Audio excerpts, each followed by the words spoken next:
Welcome to the Fantasy Audiobook. American Comics Heavens. Elm the Magical Lender.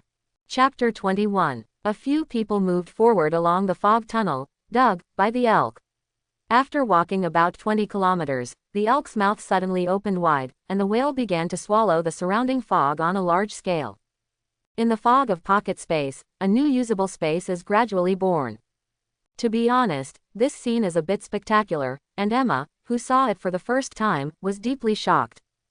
When the space was formed, Gao Wen patted the elk on the head, the latter rubbed Gao Wen's hand, and then hopped back down the fog tunnel dug out earlier.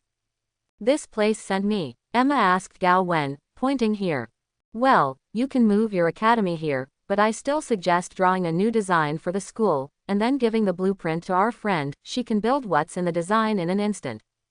Emma starts to look forward. At this time, the shopping was over, and the three returned to the previous space along the mist passage.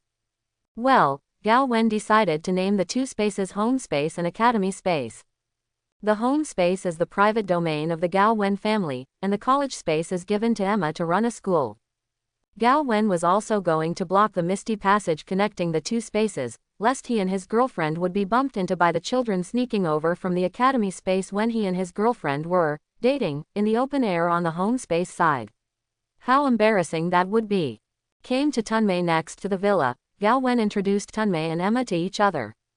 Before Emma learned that Tunmei is a pretty amazing girl, although she is a girl who doesn't look very old, but who is not. Emma herself is a young beauty who reads 17 years old and writes 57 years old, so I think that Tunmei is in the same situation as myself, but she looks young, so she does not underestimate Tunmei. Emma and Tunmei shook hands with each other, then sat down next to Tunmei and began to talk to her. Emma wanted to know the origin of this little girl whose identity was said to be scary. Tunmei has no intentions, and was easily deceived by Emma. Emma was really taken aback. She knew that the other party was the daughter of Planet Devourer, one of the 5 creation gods in the universe. Emma doesn't know what the concept of the 5 creation gods in the universe is, but it sounds very good. As the daughter of the creation god, Tunmei should also be very good. After chatting with Tunmei for a while, Emma found a computer from the villa, opened the relevant software, and began to design her new Massachusetts college. As a mind-capable person, Emma has a lot of knowledge, including architectural design, urban planning and so on. Such things are not difficult for her. Gao Wen and Gwen were on hand to advise her on her new academy design. It took hours to get a fresh design drawing. A group of 4 took the design drawings and came to the academy space again. Tunmei looked at the design drawing, and then looked at this place, and then she exerted her creation ability, a creation out of nothing. Buildings were drawn from the void. Emma was shocked by this scene, and she felt worthy of being the daughter of the god of creation. This kind of ability out of nothing is not comparable to mutant. I'm afraid even if Omega Mutant comes, it can't do such a thing. She would think so, but she can only say that she has not seen the exaggerated ability guys in Omega Mutant. The truly powerful Omega Mutant can definitely be made out of nothing, such as Mr. Fantastic and the son of the Invisible Woman, Franklin Richards, who can create pocket universes. In terms of realm, Omega Mutant Franklin Richards, he and Tunmei are of the same grade, and may be stronger. At least they will not be troubled by the problem of hunger. In just 10 seconds, the new Massachusetts Institute was built. Buildings with great artistic beauty stand, lakes, trees, lawns, gardens, fountain pools. When I came here, if I didn't know it, I thought I had entered the kingdom of spirits. Gao Wen asked Tunmei to help fill in the misty passage, completely isolating the connection between the two spaces. He also asked Tunmei to install a teleportation linking the home space in the secret room behind the principal's office of the new Massachusetts College. The device, which can be used to travel between the academy space and the home space in the future through this transmission device. Finally, Gao Wen gave Emma the secondary permission to enter the pocket space, allowing her to freely enter and leave the pocket space. Emma couldn't wait to pull Gwen and went back to the Massachusetts Institute of Technology in Boston to gather students to prepare to move.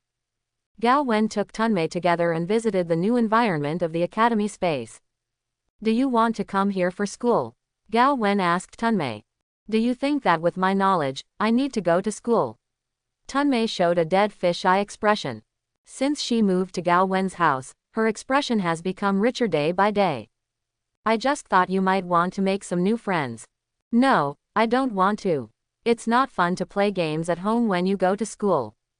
That afternoon, Emma, Gwen, and Polaris Lorna Dan entered the academy space with more than 30 mutant children. The youngest of these children is only 6 years old and the oldest is only 13 years old. They are all mutant children adopted by Emma during this period. Lorna Dane was a little older, about the same age as Gwen, at 17, a cool sister with short green hair and a black style. These people are the academy team that Emma and Gwen have built over the past 6 months. The Lorna and mutant children who came to the new school were very curious about this place and kept asking Emma and Gwen. The two introduced them to this place while assigning them dormitories. Been busy until 8 p.m. before everything was settled. Half a year has passed since the Ultron event, and the time has come to the summer of 2016. Recently, there has been a lot of trouble. In an action mission of the Avengers, because of their mistakes, a floor was accidentally bombed and many people died. This matter has caused widespread discussion in society, and many people have started to scold the Avengers. Under the impetus of some well-intentioned people, some countries have begun to jointly advocate the implementation of the Superhero Real Name Registration Act. Once this bill is passed, the vigilantes must go to the relevant local departments to report and register if they want to act chivalrous, would be considered an offense. At first glance, this bill may seem like nothing, but if you think about it carefully, you will find many problems. Most of the vigilantes are masked when they are fighting for justice, in order to hide their identities and avoid implicated family members. Once registered with the official real name, their identity information may be leaked. In the superhero circle, some people support the registration bill, and some people reject it. Avengers Alliance Building, Meeting Room. Iron Man, Captain America, Black Widow, War Machine, Wanda, Vision, Falcon, etc. gathered in a circle and discussed the matter. Among them, Iron Man, War Machine, and Vision support the registration bill, while the rest oppose it. During the meeting, the door of the conference room was knocked, and Maria Hill pushed the door and walked in. She said to everyone, "Everyone, the Silver Iron Man is here, he wants to see you." The Silver Iron Man is the name given by the Avengers to the mysterious Iron Man who appeared during the Sokovia incident. Everyone looked at the door of the conference room. Behind Maria Hill, walked in an Iron Man wearing a silver-white metal battle suit. The Avengers still remember him very well. In the original Ultron incident, the other party brought their own dry food to support them and help them defeat Ultron. But after that incident, he seemed to have evaporated from the world, and no trace of him could be found. Last time, Tony Stark was stimulated by the other party's technology, so after the Ultron incident, he closed his door and worked hard to develop a nano battle suit, which was finally successfully developed a month ago. Seeing each other again now, Stark, who thinks that his technology has caught up with the other party, froze instantly. "This faceless gentleman, your technology has no advantage with me, I have the same technology and I have already chased after him. If you are level with you, in the foreseeable future, I will definitely surpass you in an all-round way." Gao Wen was speechless. He didn't doubt Stark's R&D ability, what he was speechless was the childish show-off attitude of the other party. In order to hit him again, the steel battle suit on Gao Wen liquefied and separated from his body, flowed to the ground, and reconvened beside him, gradually forming a beautiful blonde lady. However, although Gao Wen lost his steel battle suit, he still wore a metal mask on his face and continued to hide his identity. Seeing this magical scene, the Avengers were all surprised, and they looked curiously at the suspected robot lady next to Gao Wen. Stark's mouth is open, and he feels like he's been beaten again. "Mr. Stark, what did you just say?" Gao Wen asked Stark jokingly. "Cough, I mean the weather is fine today." Stark said it around. Immediately, from his curiosity as a scientist, he walked over to Yeetie and observed her up close. "This is nano-simulation technology. Give me some time and I can figure it out." As Stark said, he wanted to reach out and touch Yeetie to try the texture of the other person's skin. As a result, his outstretched hand was opened by Yeetie's slap, and Yeetie vomited. "Sir, you are harassment." Stark was taken aback. "You are an artificial intelligence." When he said this, the Avengers frowned. Since the last Ultron incident, artificial intelligence has been included in the prohibited research project, and it has also been written into the laws of many countries, and private research on artificial intelligence is considered a crime. Edie saw what everyone was thinking, so she opened her mouth and blocked what everyone wanted to ask next. I existed before the law was born. If you want to target me, please target Vision next to you first. Otherwise, you are not qualified to criticize my existence. After she finished speaking, she ignored the crowd, her body liquefied and shrunk again, turned into a silver white metal bracelet and floated to Gao Wen's hand, which was taken over by Gao Wen and put on her right wrist. This is the technology of changing the mass and volume. This technology is a new function added by Gao Wen after the ETI upgrade during this period. Its principle is somewhat similar to Dr. Pym's Pym particle. Stark looked at the bracelet on Gao Wen's wrist, and then looked down at the nano battle suit built into his clothes. Suddenly, he felt that his new battle suit was not fragrant, and he sat back to his seat in a daze. This unknown gentleman, you came to us because you didn't just drop by, right? Natasha Romanoff asked the other party's purpose. I am here to remind you that I have predicted a bad future. There are evil conspirators who intend to start a superhero civil war through the Superhero Real Name Registration Act, and many intelligences I have investigated show that this civil war is inevitable. There will be an outbreak, and the center of the outbreak will be you Avengers. Gao Wen said, we are very united internally, and it is impossible for a civil war to break out. Stark was disdainful. He believed that there must be a problem with the other party's intelligence channels, otherwise such nonsense conclusions would not be drawn. Oh, yes, if I said your parents were killed by James Buchanan Barnes, Steve Rogers' comrade in arms, and he's still alive, you'd want to avenge him. But he's Rogers. The captain is one of the few friends, and the captain will definitely protect him. Do you still think there will be no civil war between you? Gao Wen was in front of the spoiler without any psychological burden. As soon as he said these words, the expressions of everyone present changed. Captain America definitely knows that his good friend Bucky is still alive, and the two met in the last Winter Soldier incident, but he doesn't know that Bucky is actually the murderer of Stark's parents. Stark and Captain America stood up abruptly and asked in unison, is what you said true? Do you think I came all the way to make a joke for you? Telling you about this in advance is to prepare you mentally, lest the enemy throw out this information at a critical moment, leading to worse possibilities. At this time, a staff member stuck his head out of the door. Seeing the heavy atmosphere in the conference room, she said weakly, well, I just received the news that Ms. Peggy Carter passed away. Steve shakes. The atmosphere at the scene became quiet for a while. Seeing this, the female employee didn't dare to stay at the door any longer, because the atmosphere here was too depressing. Gao Wen was the first to break this silence, and he started digging the corner of the Avengers. Gao Wen looked at Wanda and said, Wanda, do you remember the invitation I once gave you? That invitation is still valid. Continuing to stay in Avengers is to bury your ability. I can help you improve your ability, or at least let you 10 times stronger than now. All the tragedies around you are due to your weakness. If you are strong enough to easily deal with Ultron, your brother will not die. If you are strong enough, you will not be in this operation before. Accidents will happen. At the beginning, Gao Wen and Wanda said something like, weakness is the original sin. Those words sounded like nothing at the time, but it changed Wanda's fate to a certain extent. In the original time and space, after the death of Wanda's younger brother, she had nowhere to go but joined the big family of the Avengers. In this time and space, she has another choice. Whenever it was quiet at night, she couldn't help thinking, if she could be more powerful at that time, wouldn't her brother die? Once you think about similar questions too much, you lose the mind to fall in love. She and Vision are not a couple like the original time and space.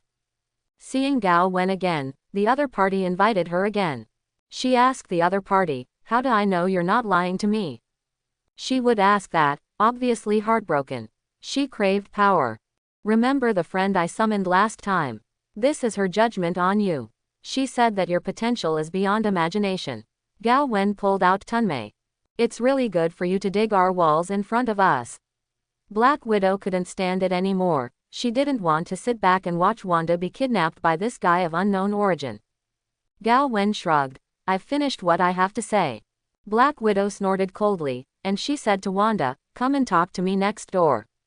Wanda just wanted to agree, but Gao Wen sneered and mocked the Widow's sister. if you want to tell Wanda to come to me to be an undercover agent, you can say it directly. Widow's sister was not embarrassed when her intention was revealed, she simply admitted, I really intend to do this. After all, you wrap yourself so tightly that we don't even know who you are. Now that the superhero registration law is about to be implemented, I still won't reveal my identity to you. Let's talk about it when you deal with the internal issues. After Gao Wen finished speaking, he looked at Wanda again. I'll go with you. Wanda made a decision. She stood up and walked over to Gao Wen. Gao Wen smiled and nodded. So, everyone, see you next time. Gao Wen took Wanda's hand and said goodbye to the Avengers. As his voice fell, he and Wanda's bodies seemed to be erased with an eraser, and they disappeared. On weekdays, everyone would definitely have a good discussion about Gao Wen's ability and the fact that the other party took Wanda, but because of the information brought by the other party, they didn't care about it. As Gao Wen said, the most important thing for the Avengers to face now is to deal with the internal problems first, otherwise a civil war may really break out between the superhero. Gao Wen took Wanda to the avenue of the Academy space. Where is this place? Wanda looked around curiously. There was greenery everywhere, the environment was good, and the air was quite fresh. Just a sip would make one feel refreshed. This is Massachusetts College in a different dimension. It's my girlfriend's school. Oh, by the way, your sister is here too. My sister. Wanda blinked, puzzled. She doesn't remember that she has a younger sister, she only has one younger brother, who died 6 months ago. You and Pietro were adopted, do you know about this?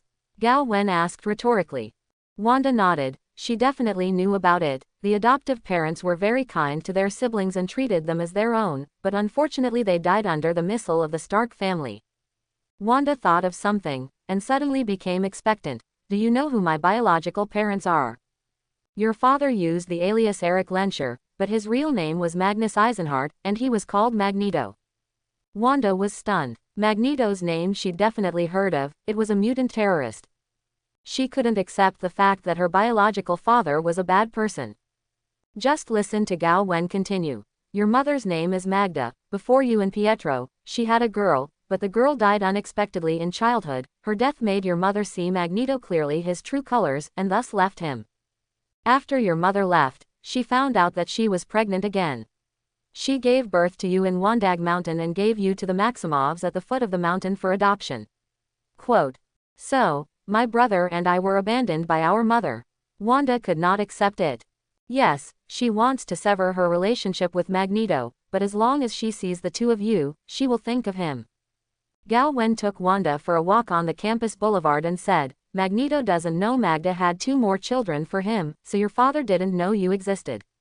Later, Magneto hooked up with another woman in another place, but just for fun and abandoned her and was abandoned. The woman who was pregnant is also pregnant, and gave birth to a half-sister to you. The fate of your sister was not very good when she was a child. Her mother married someone else, and her stepfather never liked her until he found out that she was a mutant and kicked her out of the house. Quote. I want to meet her. Wanda is eager for family affection, even the father who is suspected of being a scumbag, but if she is half-sister, she must meet. Gao Wen nodded and led her to the teaching building not far away. Lorna Dane sat in the classroom frowning, because Emma forced her to attend a class with a group of children, generally under the age of 12, and euphemistically called it, reject illiteracy. Lorna dropped out of junior high school and is now 16 years old, but sitting with a group of children listening to Emma's lectures is simply anti-human. Sitting in the classroom, she felt like she was on pins and needles. Not long after, the bell rang for the end of the get out of class, and she ran out of the classroom as if running away, but as soon as she went out, she bumped into Gao Wen and a strange woman. Lorna, you're here just in time, I'll introduce you to a sister.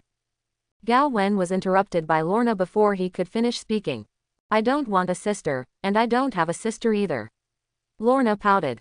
Don't you want your half-sister? Gao Wen teased. Lorna was stunned. She unconsciously looked at Wanda next to Gao Wen, who was also looking at her. Not to mention, they do have many similarities in appearance and outline. At this time, Emma walked out of the classroom with the lesson plan. Seeing that Gao Wen was also here, she came over and said, What are you talking about? Gao Wen pointed to Lorna and said to her, I got her half-sister. As the White Queen of Hellfire Club, Emma has her own intelligence channels, and she knows Wanda, who has been following the movements of Avengers. She looked at Lorna, then at Wanda, and saw that the two did share many genetic similarities. "What's your name?" Lorna asked Wanda. "Wanda Maximoff," Wanda said. "My name is Lorna, Lorna Dane." The two sisters introduced themselves to each other. After the introduction, they didn't know what to say to each other, they just looked at each other. Gao Wen felt embarrassed for the two of them, so he said to them, "Go out for a walk, I believe you will find a common topic." "Oh." The two nodded obediently and walked out of the teaching building together. 2 hours later, when Gao Wen saw them again on the playground, he found that they were chatting happily. "Looks like you've found a common thread." Gao Wen walked up to Wanda and Lorna. "Thank you for helping me find my sister." Lorna thanked Gao Wen. "You're welcome, Wanda will stay here in the future. You have time to spend time together. Now please allow me to borrow your sister for a while." Gao Wen took Wanda to the home space. "Where is this place again?" Wanda asked. "It's also in a different dimension. It's my home. I live here on weekdays." Wanda followed Gao Wen to the villa, where she met the mysterious little girl who appeared briefly during the Ultron incident and instantly killed Ultron. It's just that, compared to the domineering side leak last time, what she sees now is a person with wrinkled clothes and messy hair, like a late-stage internet addiction patient who hasn't slept for several days and nights. The other party is sitting in front of the computer and playing in the game, team up with people to fight boss under a copy. "Pastor, the priest is going to breastfeed me, I can't stand it anymore." Don't stand there in a daze, go and pull the monsters. DPS stops output, OT is OT. Quote. Wanda, cough cough. Gao Wen coughed lightly. "Don't make trouble, fight the boss," Tunmei said without looking back.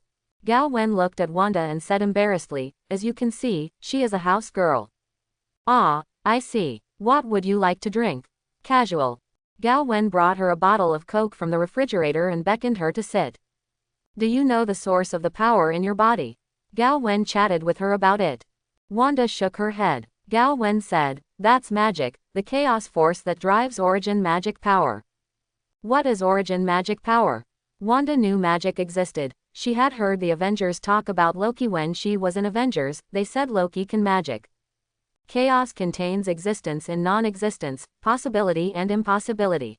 The idea of origin magic power is to have no taboos, exert one's will to the extreme, make non-existence become existence, and make impossible become possible. In short, this it's magic that rewrites reality. If origin magic power can change reality, can it also resurrect the dead? Wanda's eyes lit up. The premise is that you have to find the soul of decedent, otherwise the person you resurrected is not the real him, even if he looks like the one you know. Wanda suddenly became lost, and she asked again, "Why do I have chaos magic?" Gao Wen told her the story of Sithon, the great ghost. From ancient times to modern times, Sichorn was sealed in Wandag Mountain, and you were born there. At the moment you were born, Sithon interfered with you in some way, he shared his source of ability with you. But it was not his kindness. With your use of origin magic power, his magic power, it will also gradually infiltrate your body and soul, and in the end, you will no longer be you, but he. Then what should I do? Wanda was a little scared. Accept my power, strengthen your will, resist the erosion of the big ghost, and then use your will to erode the opponent's power, then he will not be him, but you. I know. Now, come and feel my power. Gao Wen launched life sharing to Wanda. Wanda felt that her whole body became warm, her body was full of strength, and her mind became more sober than ever. As I share your magic, turn this power into your heart power and use them to strengthen your heart wall. Gao Wen continued. He not only shared the life magic with Wanda, but also shared the energy transformation skills with her, so that she could transform the life force into the power of the mind, so as to build protection and strengthen her personal will, and avoid being infected by the magic of Sithorn. Wanda closed her eyes and complied. Gradually, the wall of her heart became stronger and stronger, and even her personal will improved a lot. Not far away, Tunmei, who was playing games, after some unremitting efforts, the group was destroyed. Tunmei put down the headset, got up, walked over, sat next to the two, and observed Wanda curiously. She found the source of chaos energy from Wanda's body, which seemed to be chaos from the Lord of Chaos under the Life Tribunal, but it seemed to belong to someone else, she was not sure. This chaos source is still in an inactive state, so it has little impact on Wanda's mind, but it is easy to activate it. As long as Wanda's spirit is stimulated, this power may be awakening, but it will also affect Wanda's mind. The mind takes advantage of the void. She observed the way Wanda strengthened the wall of heart. This method is somewhat useful, but if you want to fight against the master of chaos magic power, it is far from enough. What advice do you have for the question with Wanda? Gao Wen asked the almighty Tunmei. Power will have a price. Unless the creditor can be killed, one day the creditor will come to collect the debt from Wanda. Tunmei replied to Gao Wen with a voice transmission. The reason for the voice transmission was that she was worried about this. The cruel truth was heard by Wanda, which affected the other party's mentality. Tun's sister is still very kind. Isn't my way of solving her problem? Gao Wen asked again with mental recitation. It can be relieved, but not cured. My suggestion is to keep her in a good state of mind and not activate that power, so that she can at least live in peace until the end of her life. And after she dies, the soul will float to the owner of chaos energy, which is also the price. Tunmei said. If we have Mind Gem, can we help her get through this difficult time and infect Sithone in reverse? Well, Sithone is the master of this power. It should be able to keep the situation from getting worse, but it's hard to say whether it can reversely infect creditors. Tunmei has seen Mind Gem. When she killed Ultron last time, she saw a robot with Mind Gem inlaid on its forehead. Tunmei doesn't know Vision's name yet. To solve the hidden dangers on Wanda, you need Mind Gem, and to get Mind Gem, you have to kill Vision. Mind Gem is at Vision. It is a robot, has a system, and can be connected to the internet. Is it possible for us to hack him? Gao Wen asked Tunmei. The gem may enhance its computing power. If we want to hack it, we must have a computing power far exceeding its computing power. Tunmei said. Do you need to build a supercomputer? No, my battle suit integrates supercomputing. Even if I look at the entire universe, the computing power can still be among the best. Let me hack Vision. Tunmei took the job consciously. Tunmei is very kind. She respects all intelligent life, and generally does not make black hands on intelligent life, but if the target is a robot, it is another matter. Tunmei stood up, one click wearing her purple-style armor. She was connected to the outside world, and there was a data stream on her eyepieces, and she started looking for Vision's Wi-Fi port. Wanda on the side borrowed Gao Wen's power to initially strengthen the wall of heart, and even his personal will has improved a lot. Seeing her eyes open, Gao Wen asked her, how do you feel? I feel like my mind is clearer than ever before, and all the things that have been forgotten in the past are recalled. Wanda said about her feelings. You will use this method to strengthen your mind every day in the future, and when the time is right, I will help you unlock that power. Gao Wen sent Wanda to Emma in the Academy space to join Emma's Gen X team. With the addition of Wanda, there are 4 members of Generation X: White Queen, Gwen, Wanda, Polaris. This is already a big force. Although it is not comparable to X-Men, it can catch up. Avengers. New York, Avengers Building. Vision, who had just returned to his own house, was suddenly invaded by an external network. Vision didn't care much. Since he joined Avengers, many people from relevant departments and the military wanted to get it, but they were blocked by Avengers. If it's not obvious, it's dark. Relevant departments have recruited many hackers to try to hack Vision remotely through the network. As a result, needless to say, those hackers were beaten by the less serious Vision and lost their armor.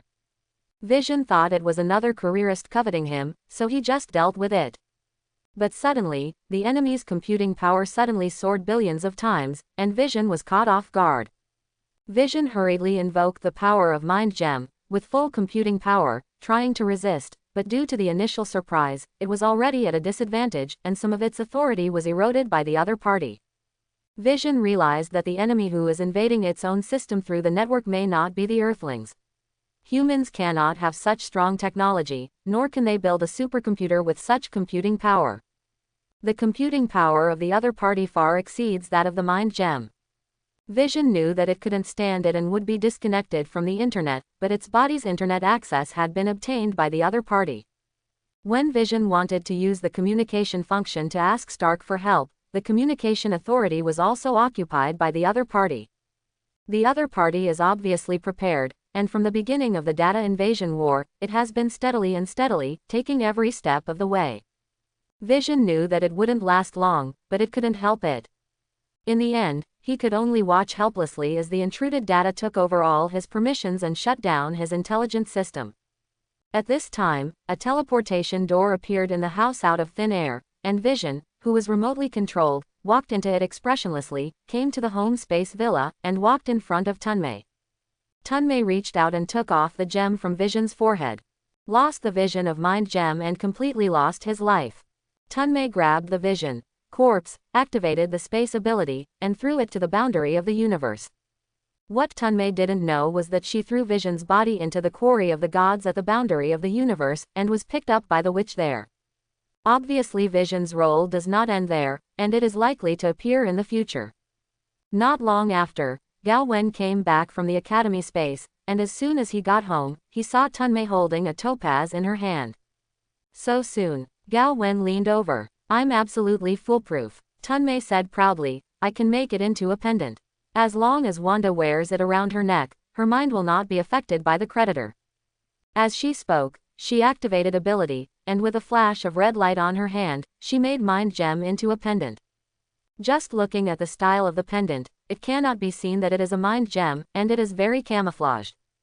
Gao Wen reached for the pendant and put it on his neck to test the effect. This pendant didn't give Gao Wen any new super ability, but it protected his mind and made his mind indestructible. But this blessing is only temporary. Once the pendant is removed, the blessing will disappear.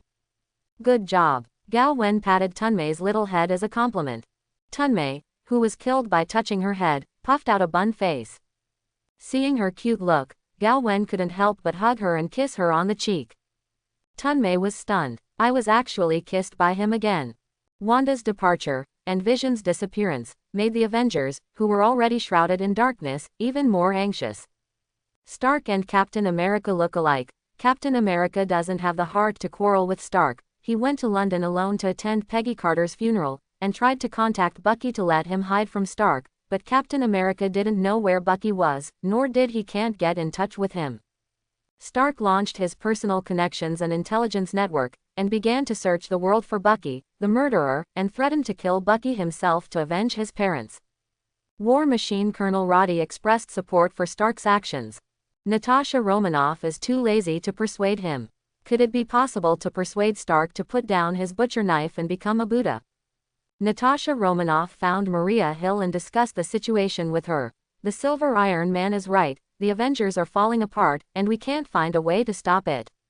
Maria Hill frowned. She was actually trying to figure it out, but as Natasha Romanoff said, this matter is not easy to solve. Hill couldn't help thinking sometimes, if only director Nick Fury was still there, and with Fury's black-hearted and black-handed style, he would definitely be able to think of a solution to the problem.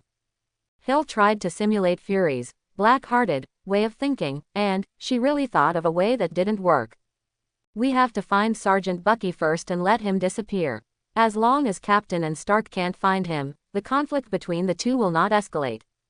And yet we don't know where Bucky is. He's Winter Soldier. He's had the toughest training. If he doesn't want to be found, no one can find him." In fact, Natasha Romanoff and Bucky know each other. This world is not simply the Marvel movie universe. The origin of Natasha Romanoff is also different from that of the movie universe.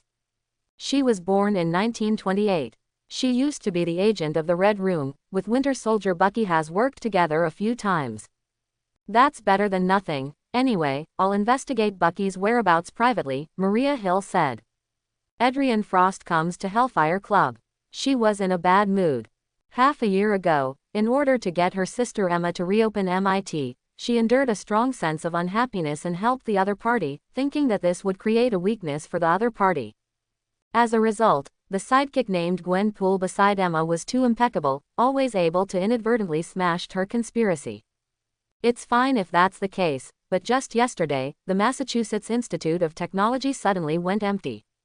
Obviously, Emma moved the college to a place she didn't know about, which made it even more impossible for her to start with Emma. The helpless Adrienne had to come to Hellfire Club to find an opportunity. She heard that the Black Queen Celine and Emma have a bad relationship, and the other party is looking for someone recently, which may be a breakthrough. Celine is the current Black Queen of Hellfire Club, but she has her own purpose here, and the club is only seen as a tool available to her. The Black Queen doesn't know who the actual controller of the club is, but only knows that 10 women who are always young are in charge of running the place, and they will give the codenames in the name of chess pieces to members who are eligible for it. The Black Queen is not interested in who is in charge of the club, she is not interested in that. Recently, the Black Queen is looking for someone, and the power of the other party is very interesting to her. She wants to take that power for herself, but the other party is very good at hiding. She can only use the resources of Hellfire Club to help herself find someone. At the moment, Celine, wearing a black evening dress, sat at the bar in the club bar, holding a goblet, elegantly tasting the high-end red wine as bright as blood. She is beautiful, but short. Even so, her unique gloomy temperament also made her seem very present here. But no one would come to talk to her, instead they would hide from her. People who come here often know that there is a chance that men who approach the Black Queen will disappear inexplicably. Everyone guesses that those people were killed by the Black Queen, but because there is no evidence, no one dares to talk about it. Adrian walked over to Celine and sat down, and ordered a glass of wine with the bartender. Celine glanced at her, but ignored it and continued tasting. Adrian tries to communicate with Celine, she wants to cooperate with each other and make Emma together. But Celine is a woman who doesn't know anything, and just said, not interested, to block Adrian back. Adrian did not give up. I heard that you are looking for someone, maybe I can help you. Celine finally became interested. Where is she? As long as you help me deal with Emma, I'll tell you where she is. Adrian laid out his chips. At this time, a woman with short brown hair walked up to the two of them, and she warned Adrian, if you forget the warning 40 years ago and do something against Mr. Galwen's will, you will definitely end up in the most miserable way. The end is over. This short brown-haired woman is one of the beautiful robots that Galwen put in Hellfire Club. Hellfire Club has been run by robots for 40 years, and it's already full of nano-monitors monitoring every corner of the club. The conversation between Adrian and the Black Queen was overheard by the robots, so this beautiful robot came over to warn each other instead of Galwen. Adrian looked at the woman with short brown hair and narrowed his eyes. Are you from Galwen? Yes, Adrian Frost, you want to be the queen here, but you don't know who the actual controller here is. I feel so sad for you. The short brown-haired woman mocked. Adrian thought of something, and his face became ugly. The brown short-haired woman said to Celine again, Black Queen, the person you were looking for is at the Xavier Youth Gifted School in Westchester County. She is Cyclops and Jean Grey's daughter Rachel Summers on another timeline. She is the host of Phoenix Force. For the sake of being the Black Queen, I would like to remind you that you may be very powerful, but your black magic is not the opponent of the host of Phoenix. The reason why she avoids you is not because she is afraid of you, she just doesn't want to hurt others. If you insist on touching her, there may be no return. Quote. After she finished speaking, she left. The intelligence that Adrian regarded as a bargaining chip was casually told to the Black Queen, which made Adrian's desire to cooperate with the Black Queen to fail. At the same time, she also learned that the actual controller of Hellfire Club is Galwen, which made her mood worse. She was discussing how to deal with the enemy in the enemy's lair, and she herself felt stupid. In the end, she could only leave the club with an ugly face. The Black Queen continued to sit here, sipping red wine elegantly, her jet black eyes seemed to be flickering. If she was not interested in the actual controller of the club before, now she is interested in that one. Does the other party seem to know a lot? Galwen, she muttered to herself. Galwen didn't give Wanda the heart pendant because the two were not familiar with each other. Once Wanda has mastered origin magic power, the power will surpass him. It's not that Galwen can't see that others are better than himself. He just hasn't cultivated Wanda's sense of belonging to his side.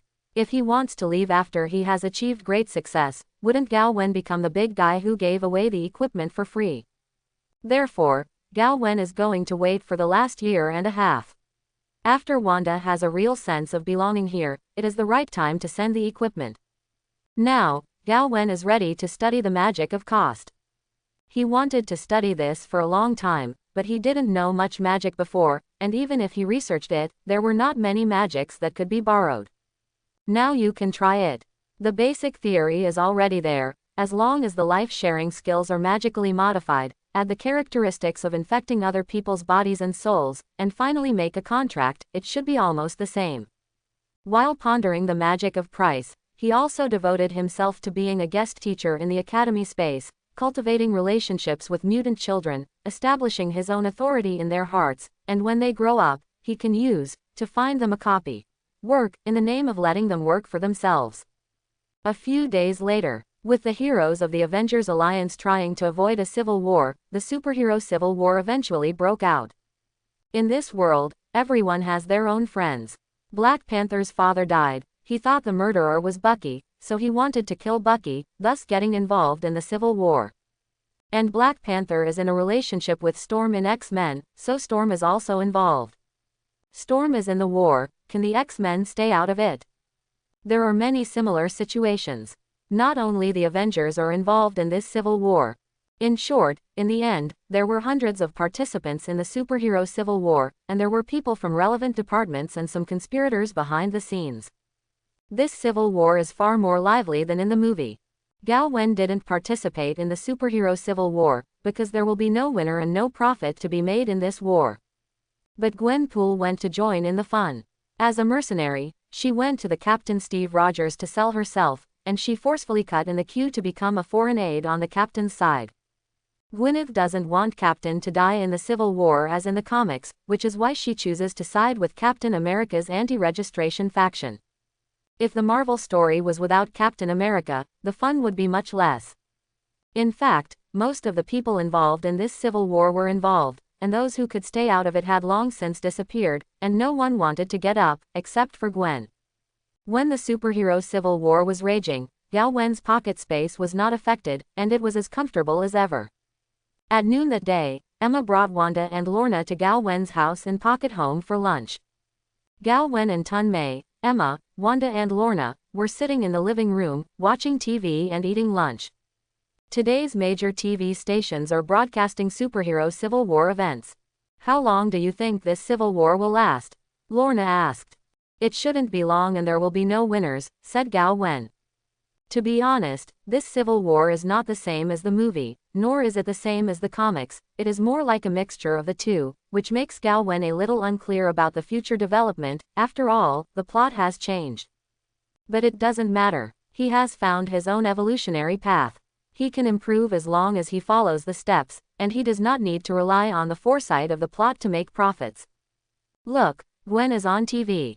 Tun Mei pointed to the TV and said. In the TV screen, Gwen was wearing a pink tight battlesuit, a pink hood, and a purple helmet over the hood. She alone stopped a large group of registered superheroes led by Iron Man and fought for the captain and the others. Time to escape. I saw Gwen wave his hand, and hundreds of high-tech drones appeared in the sky. The drones compiled a network of high-energy lasers against the ground, blocking the registration group on the other side. Storm summons lightning and destroys the drones. Seeing this, Gwen showed a grounded lightning rod to divert the lightning that struck him. She showed a lot of robots again and continued to block everyone. She was about to play with the quality projection helmet that Tun Mei gave her. It was an airplane, a drone, a robot, and a missile, bomb, and cannon.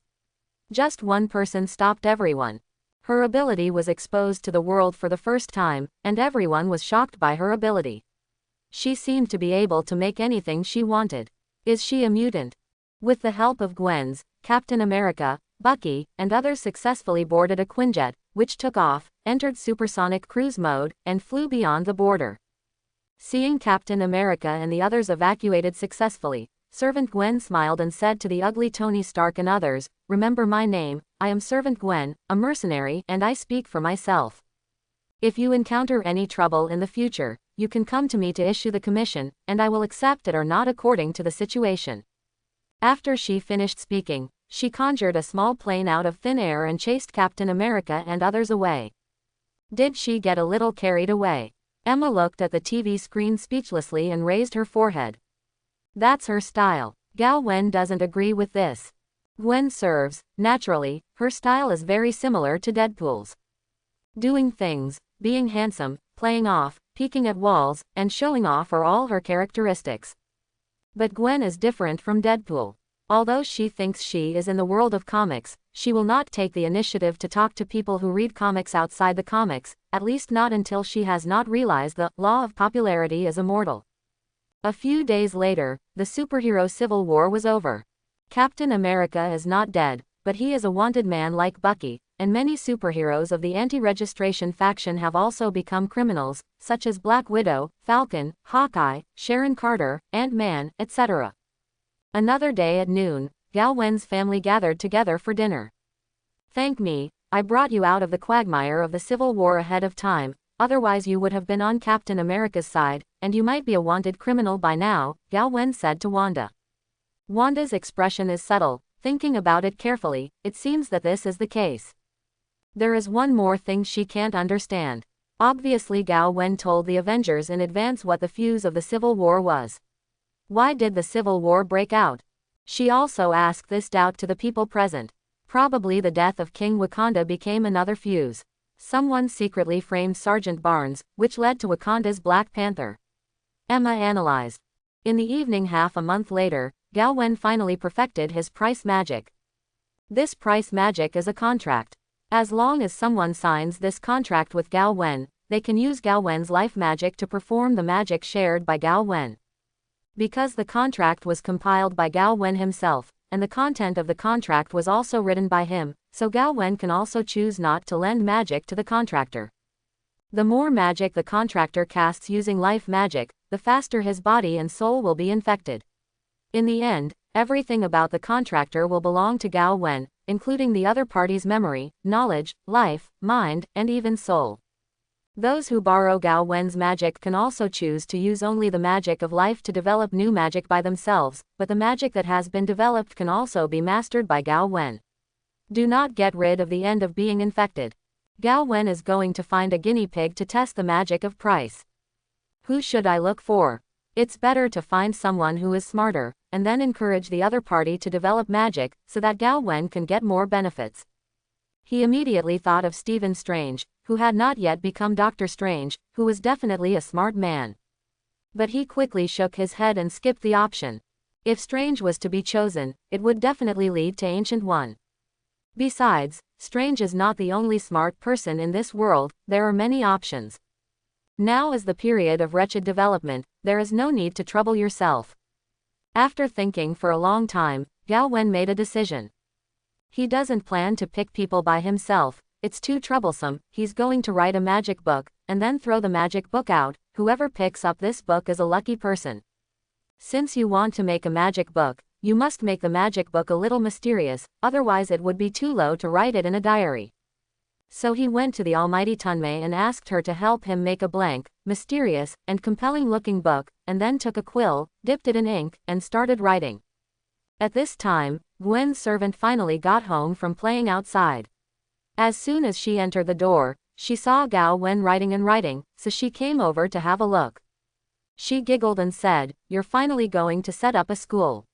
I propose that you build a school of magic, just like Hogwarts. Well, it can also be merged with Emma's Massachusetts College, which should be very good, interesting." Gal Wen didn't plan to go to any magic school, he just wanted to find a guinea pig to try his magic at his own expense. Seeing that Gal Wen was writing hard, Gwen felt bored, so he went upstairs to Tunmei's bedroom and went to play games together.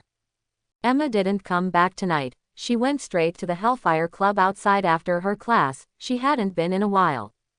As soon as Emma arrived at the club, she was found by the Black Queen Celine.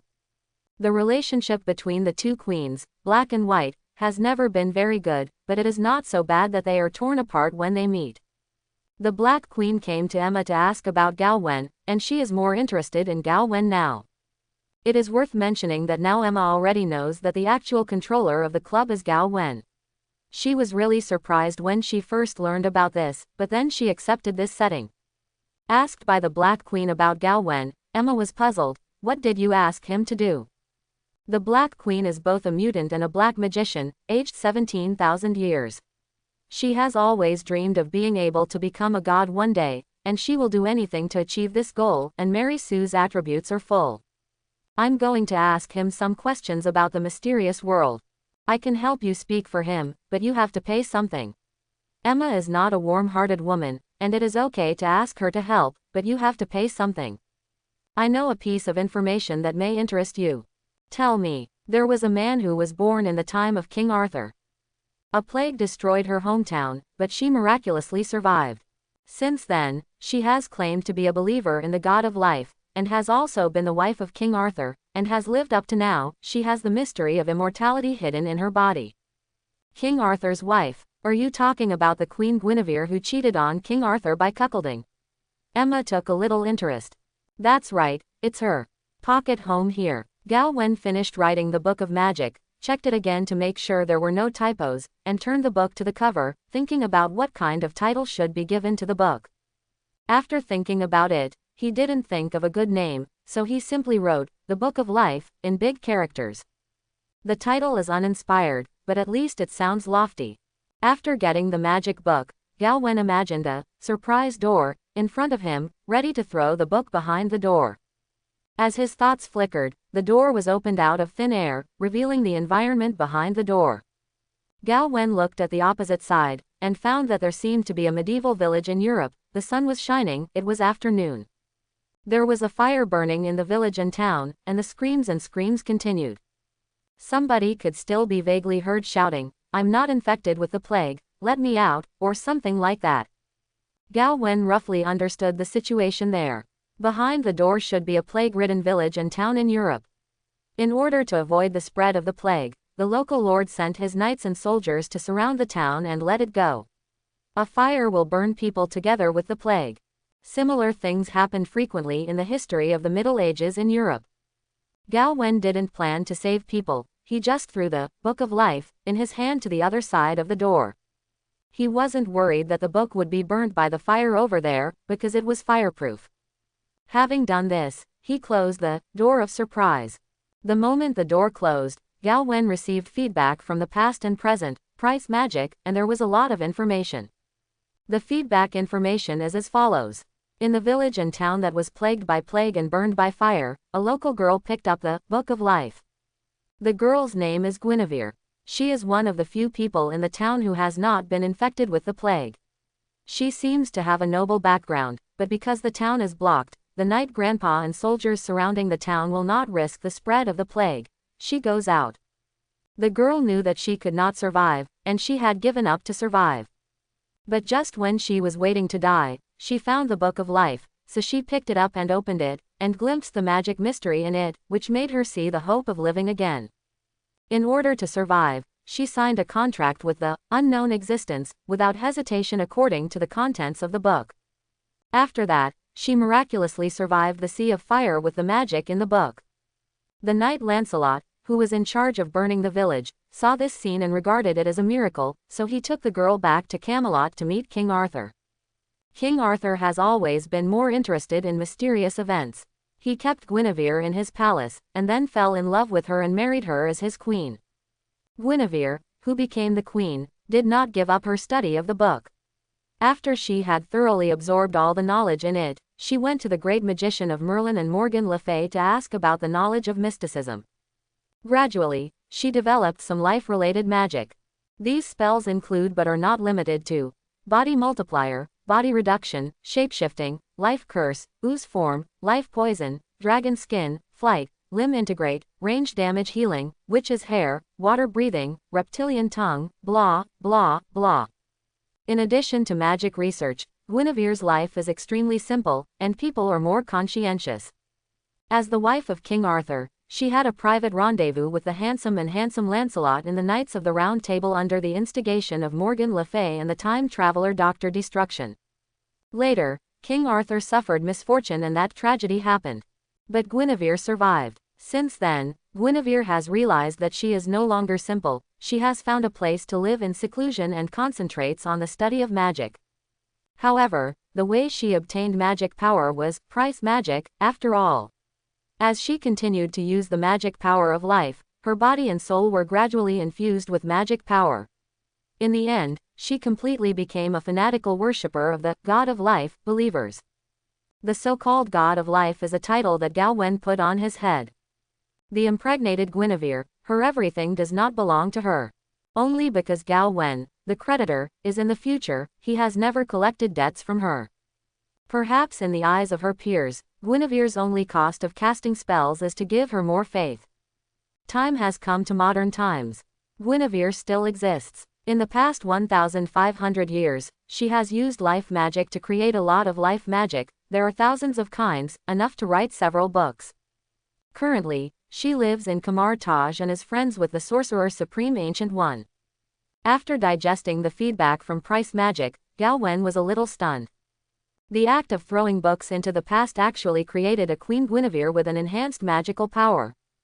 Guinevere lived from ancient times to modern times, and even lived in Kamar Taj, accompanied by the Ancient One magician Longlamp. Gao Wen felt that he might have created a remarkable character inadvertently. Fortunately, the other party has been infused with the magic of life, and will not betray from body to heart. Otherwise, if history is changed in this way, it will always feel very insecure. What surprised Gao Wen the most was that Guinevere used his life magic to create thousands of magic, which is the biggest receipt. There is one more thing that makes Gao Wen very concerned. He met Dr. Doom Victor von Dumu in Guinevere's memory. The other party seemed to have returned to the past through a time machine and hooked up with Morgan Le Philip. However, at this point in time when Gao Wen was in, Mother Du had not yet become Dr. Doom, so the one Guinevere had met was a Dr. Doom in the future. It can only be said that things related to time, before and after cause and effect are very confusing. He sighed for a while, and couldn't wait to test the thousands of life magics he had just obtained. How skilled the creators of these magics are. The more skilled Gao Wen, a moneylender, can use them without having to learn them, as if he would have been. He first released a magic called Witch's Hair. During the magic effect, he can control the hair according to his own will, and control them to grow and shorten. It can be used for attack or defense. The trick is a bit similar to the ninjutsu of Kagaya Otsutsuki in A Certain Shadow Ninja, Rabbit Hair Needle. Gao Wen tried to activate Dragon Skin again. On the skin of his body, a layer of dream-like golden dragon scales grew out, and it looked very strong. It should be bulletproof, right? He tested these newly acquired life magics one by one. Each magic has its own unique effect. Some are very practical, but some are very ghosts, such as the following: down-pointing arrow. The tongue can extend a very long, reptile tongue, and the magic tentacles, with tentacles grow on the body. The strength of these magic effects is related to the amount of magic power spent, but it is not cost-effective to do so. Gao Wen has no shortage of magic, and the energy is endless. Take the magic of manipulating plants as an example. Ordinary magicians can use this kind of magic to create a small forest with a range of 100 square meters. However, if the same magic is filled with a huge amount of magic power, the forest and vines can be counted in one breath. Covering New York City in minutes, that's the difference. In the same way, any magic can be powerful enough as long as it pays enough magic power. If you compare it horizontally, Gao Wen, who is blessed with endless magical power, should be close to the level of the level Godfather, but compared with those Latitude Lords or Odin Hela and the like, it is still a little less hot. With these magics, Gao Wen finally has a bit of arrogance, and is no longer a weak rookie. Even if he looks at the moment on the Marvel Earth, he can barely make it to the top. Kamar Taj. Ancient One magician and Guinevere sat on the back mountain futon, with a wooden table between them, with a teapot and 2 teacups on it. The image of this Ancient One magician is similar to the one in the movie version. It is a bald woman wearing a yellow robe, and she has the temperament of extraordinaire. And Guinevere, just looking at her appearance, she is full of youth. She has jet black hair, beautiful facial features, and is wearing a sky blue dress. Compared to Ancient One, which is a master of the world, Guinevere has more fireworks on her body. The two were drinking tea and chatting about health topics. If they didn't watch people and only listened to the content of the conversation, they would have thought that they were chatting with 2 elderly grandmothers, but the topic they were talking about was too old. At the moment, the life force in Guinevere begins to bloom. Ancient One noticed something from her and sighed. There is always a price to magic. Maybe your creditor has noticed your existence. He is not my creditor, he is my belief. Guinevere dissatisfied. Ancient One shook his head with a wry smile. She had actually seen it long ago. Guinevere has been soaked in magic from her body to her heart. From the first day Ancient One met Guinevere, the other party was already in a state of being completely infiltrated. Ancient One still wondered why the other party's creditor had not come to collect the debt, but instead left Guinevere on his own for thousands of years. The Ancient One does not believe in the benevolence of those dimensions, Mephisto. Seeing Guinevere in prayer, she seemed eager to serve the creditor. Guinevere's prayer was answered for the first time, but it was only answered, and then it was gone. Guinevere opened her eyes suspiciously. Seeing this, Ancient One asked her, "Did you get his response?" "I expressed my devotion to the Lord and expressed my desire to serve by his side, but the Lord said, 'No need.'" Guinevere was full of question marks. Ancient One is also puzzled. Isn't Guinevere's creditor here to collect the debt? What kind of Mephisto speaks so well? Is it the same as the Trinity Wyshandi, the god of white magic? But even Wyshandi will only be business-like. At most, he will not cheat people, but if you want to get benefits from the Trinity Wyshandi for no reason, you don't have to think about it. Ancient One can't understand a little. Pocket space. Gawain heard Guinevere's prayer, and the other party expressed his willingness to serve on the left and right through the prayer. Gawain replied to her, "No need. Seeing that the other party has provided so much magic for himself, he will not charge the other party, at least not for the time being, and he will say it when he needs it in the future." Magic lending also requires integrity, and word of mouth still needs to be established. Today, Guinevere is in Kamar Taj, which is the best place to promote the magic lending business word of mouth. At around 12 o'clock in the evening, Emma went home. "I got a piece of information that might interest you." Emma took off her coat, hung it on a hanger, put on her slippers, and walked over to Gawain and sat down. "What information?" Gawain stopped the magic test and looked at her. "The Queen of King Arthur may still be alive. She is said to be a believer in the God of life and holds the mystery of eternal life." Hearing Emma mention this, Gawain was embarrassed. Noticing that Gawain's expression was wrong, Emma asked, "Why do you look like this? How would you feel if I said that the God of life that Guinevere believed in was me?" "It's impossible." Wait, it's not impossible. Are you traveling through time and space again?" "I just lost a magic book I wrote myself in the past. That book happened to be picked up by Guinevere at the time. She learned the magic in that book and found the magic that borrowed power from me, ceremony." Hearing that the truth was this, Emma's mouth widened.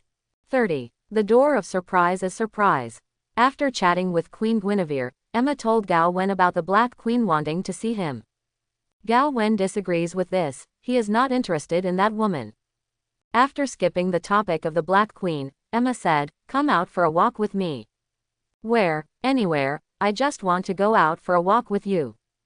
Gawain looked at the time. It was almost 1 a.m. He was not sleepy now, so he agreed to come down. A door of surprise appeared out of thin air in front of the two of them and slowly opened. The other end of the door is the beach, and in front of the beach is the endless sea. It's just that the time flow inside and outside the door is not the same. The fast alternation of day and night on the opposite side is visible to the naked eye. Gawain mentally calculated the time difference between the two sides and came to a conclusion that one day on this side can pass a year on the side behind the door. It's like a fast-forward movie. Where did you connect this door? Emma was curious. It should be otherworld, otherwise there won't be the phenomenon of different time flow rates on both sides. Gawain wasn't sure, so he was going to go over there and take a look. "Come on, let's go over there and see, there must be surprises over there." At the seaside beach behind the door, Gawain used a cover-up technique to make the door of surprise look like a coconut tree, so as to avoid the door being discovered by locals. Gawain doesn't know where this is, but he's looking forward to this world. Emma wanted to find what Gawain called the so-called surprise, so she closed her eyes and started telepathy. She felt that it was a relatively large island with hundreds of people on the island. By listening to the voices of those people and spying on their memories, she gave her a general understanding of what kind of place this was. "What did you sense?" Gawain asked her. "This seems to be a medieval fantasy world.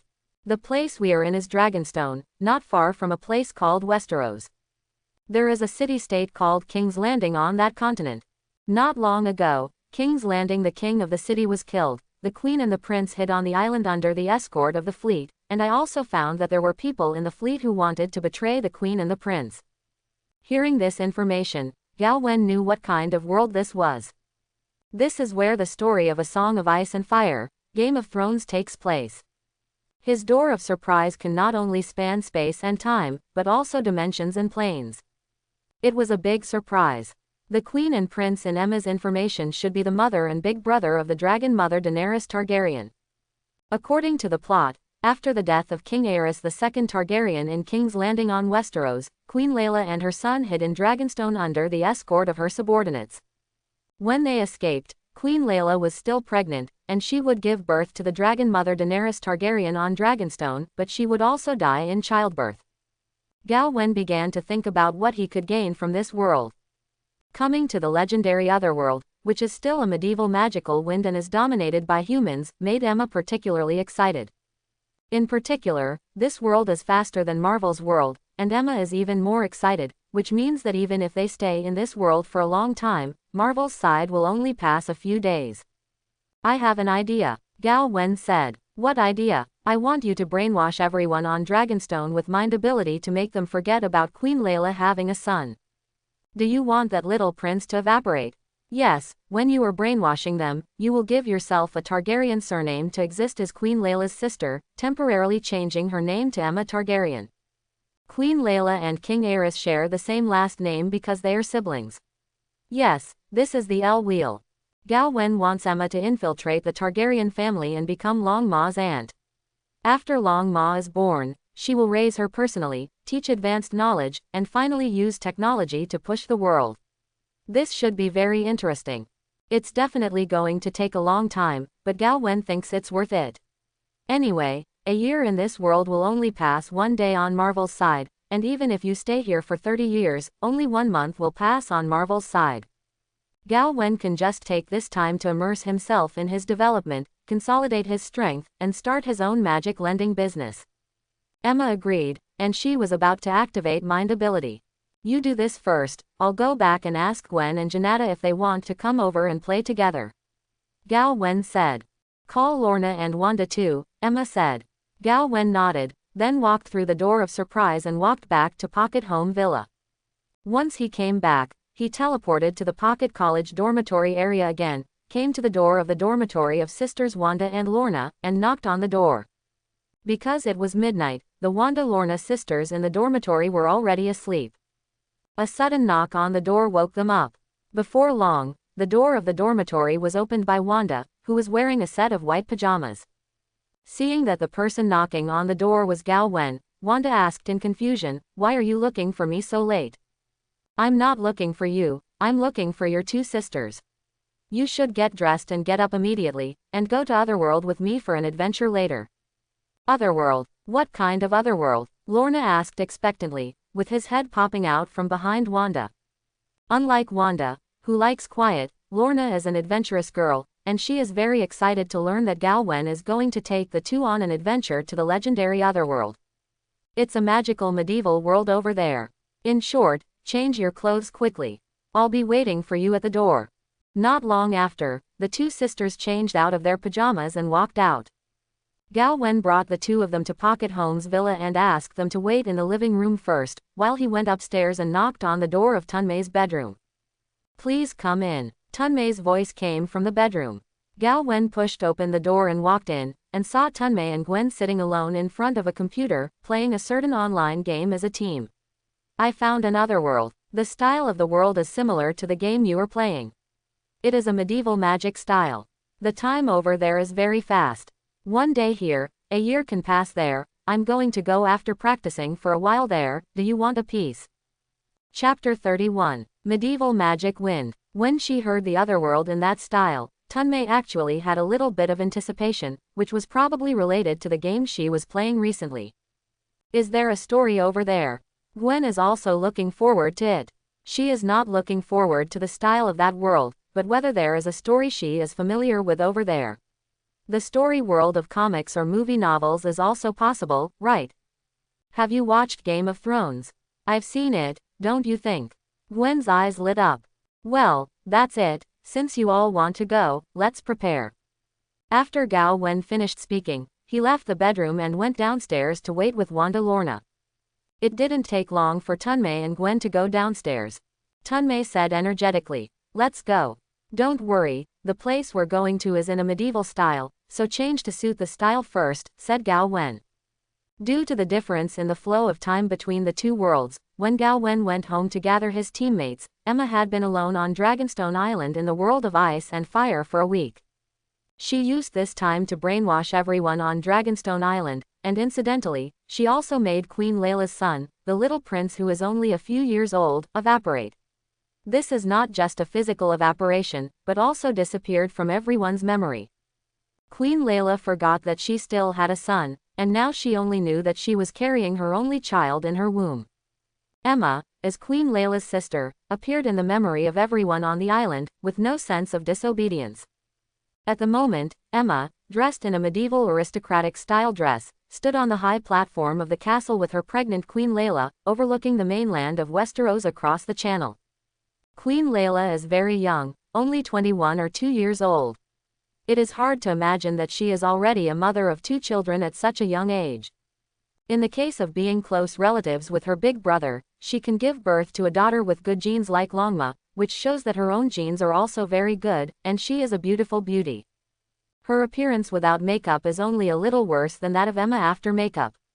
If she wears modern cosmetics, she can properly hang Emma. Emma doesn't know why Gao Wen is interested in Queen Layla. She doesn't believe that Gao Wen will like Layla, even if the other party is very beautiful. According to Emma's understanding of Gao Wen, the other party will not like a married woman who has lost her purity. Could it be that he was not looking at Queen Layla, but the child in the other's womb? Emma is a little confused. These days, she has chatted a lot with the sister, Queen Layla, and learned a lot of information about the world from the chat. Once, Layla was the queen of King's Landing in Westeros. Layla's big brother was King Aerys Targaryen. Until recently, Robert Baratheon and Lannies of the Baratheon family, there was a sudden revolt of the Tay family, then King Aerys Targaryen died and Queen Layla had to flee. Later, Robert Baratheon became the new king of King's Landing, and House Lannister married him to become a royal family. His dead wife, Soed Stark, was canonized as the Duke of the North and obtained the largest fief in Westeros. This news is bad news for Queen Layla, but it is only fresh news for Emma. There are also mysteries in this world, but mysteries are becoming legends. Dragons haven't appeared in hundreds of years. The White Walkers outside the wall in the north, the last time they were recorded was thousands of years ago. As for the 7 new gods that the 7 kingdoms believe in, they are more like simple beliefs, and those so-called new gods are not real. Compared with the legend of the new gods, there are many textual researches that can prove that the ancient old gods really existed. In the current era, the old gods basically have no living space and are forced to the end of the world. For example, the god of the earth, which is the source of the power of the prophet in the plot, its body may be a tree, which is believed by the children of the forest. Later, one of the children of the forest fell and began to use the corpses of human beings to create the White Walkers, the fallen one. Son of the forest, later known as the Night King. The Night King is almost the same species as the Lich King in the World of Warcraft next door, and it can set off a natural disaster of the dead. For another example, Rollo, the King of Light that the red-robed woman believes in the plot, is also an old god. He will drop oracles to believers from time to time, but the oracle of this product always has problems, and later makes the red-robed woman suspicious of life.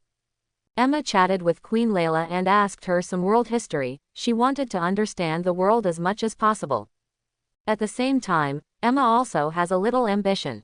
There are too many ordinary people in this world, and there is no superhero.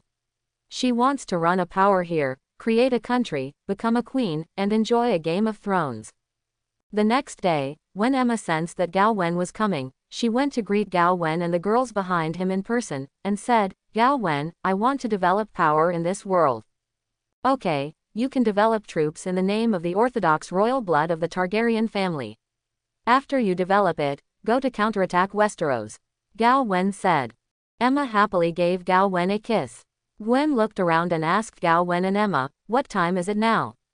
Emma knows Gwen's style. She always speaks strangely and asks strange questions. Emma doesn't understand what time period she's asking about, so she doesn't answer. Generally speaking, Only Gao Wen can answer similar strange questions, and the two can always meet the radio waves. This is Dragonstone Island, and in 4 or 5 months, Longma will be born. Gao Wen said. After listening to Gwen, he complained, "Are we coming too early? If we can wait until the dragon mother grows up, we can experience more plots.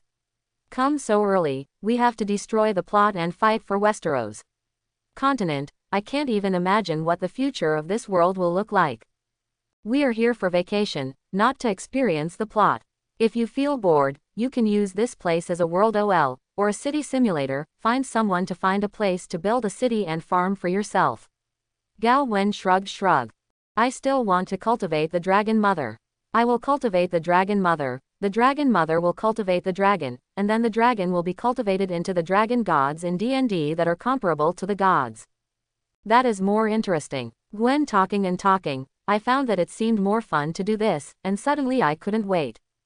Your words reminded me that I also need to collect some dragon DNA samples to develop my shapeshifting technique dragon form. The blood of the Targaryen family should contain the relevant DNA of the dragon family. Emma, you take the time to help me get some Queen Layla's blood. Gao Wen said. I wanted to ask before, who is the dragon mother in your mouth? Emma was puzzled. Long Ma is Queen Layla's daughter. Gwen explained. The Gao Wen family settled on Dragonstone. All the people on the island were brainwashed by Emma and surrendered to the Targaryen family. The current Targaryen family, excluding a certain Jon Snow, is currently 2 people. One is Queen Layla with a big belly, and the other is Emma. When everyone thought Emma was a Targaryen, she really was. Queen Layla died of her husband and lost her status as a queen. She was unhappy all day and didn't care about anything at all, so Emma naturally became the real talker of the territory of Dragonstone Island. Gao Wen is active on the island as Emma's husband. The 3 daughters, Gwen, Wanda, and Lorna, exist as Gao Wen's family members. In short, in this place, everyone's identities are very reasonable, and no one will be surprised. Gwen is a restless master. During the period before Long Ma was born, she was idle and bored, so she took Lorna and Tunmei away from Dragonstone and went to Westeros to take an adventure. Gao Wen is not worried about their safety. The level of power in this world is not high. With Gwen and Lorna's fighting power, no one in this world can do anything to them. Even if the old gods appear, they are not afraid. That's it. Wanda didn't go out on adventures with the 3 of them. She took the magic book that Gao Wen gave her, and spent time learning magic on weekdays. Gao Wen got Queen Layla's blood from Emma, so he closed the door and began to extract the dragon's DNA from it with life magic, and tried to integrate it into his own shapeshifting technique, hoping to develop the shapeshifting technique dragon form, and then master it. The unique flame and ice of the dragon family have developed the fire escape and ice escape series of magic in disguise. During this time, Emma was not idle. She began to enjoy the feeling of power, and opened a school on the island to popularize science to the people, clear up superstitions, and promote advanced ideas in the future. Until one day 3 months later, it was almost the next morning in the pocket space. During the daytime, Emma also went to the Academy space to teach the mutant children, but she wanted to stay here, so I asked Gao Wen to make a simulation robot look like her to play her and go to the Academy instead of her. Take care of the mutant kids over there. Today is the day of Queen Layla's birth, and that night, the narrow sea storm rages. In the delivery room, a midwife was delivering Queen Layla's baby. Gao Wen and Emma wait outside the delivery room. Gwen and I said, Layla will die in childbirth, are we going to save her? Emma asked Gao Wen for advice. All I need is Layla's daughter. As for Layla, save it if you want. Gao Wen said it doesn't matter. Let everything be left to fate. If she really died in childbirth, it would only mean that her life was not good. Emma didn't want to save people, she just wanted the identity of the Targaryen family, not her own head and sister. With the surname Targaryen, she is the de jure heir to King's Landing in Westeros. At that time, she will be able to teach a famous usurper who attacked King's Landing, euphemistically, to take back the throne of the Targaryen family. It didn't take long for Queen Layla to give birth. The medical technology of this era is not developed. When encountering such a problem, the only choice is to protect the big or the small. In the end, Queen Layla died. Daenerys Targaryen was born. After Long Ma was born, she became Emma's niece. Emma likes children the most. She loves Daenerys very much and wants to raise her as a daughter. A few days later, Emma sits on the throne in the Great Hall, holding baby Daenerys in her arms. At this time, a subordinate came to report to Emma, "Your Majesty, Stannis of the Baratheon family is leading the fleet to approach Dragonstone. House Baratheon was the usurper, and they would come here, apparently to kill the Targaryens." Emma told her subordinates to step back, then closed her eyes and unfolded telepathy. Even without the enhancement of the brainwave machine, Emma's telepathy range can cover more than 10 miles of water around the Dragonstone Island level. She sensed the incoming enemy, so without saying a word, she directly controlled them, let them dock the boat, and then killed each other. When the last person dies, she uses psychic ability to notify her men to receive those ships. What happened here is unknown to the outside world except the residents of the island. On the other side of King's Landing, the usurper King Robert only knew that the fleet he had sent to destroy the Targaryens, remnants had lost news, which made him feel a strong sense of unease. As long as one of the Targaryens lives, he will never be a king. In order to find out what happened over there, he sent spies to Dragonstone Island to investigate the situation.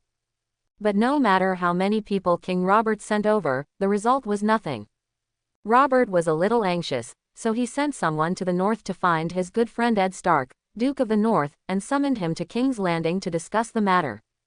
At the moment, Gwen, Tunme, and Lorna are in King's Landing. The three learn that King Robert of King's Landing is dealing with the remnants of House Targaryen on Dragonstone.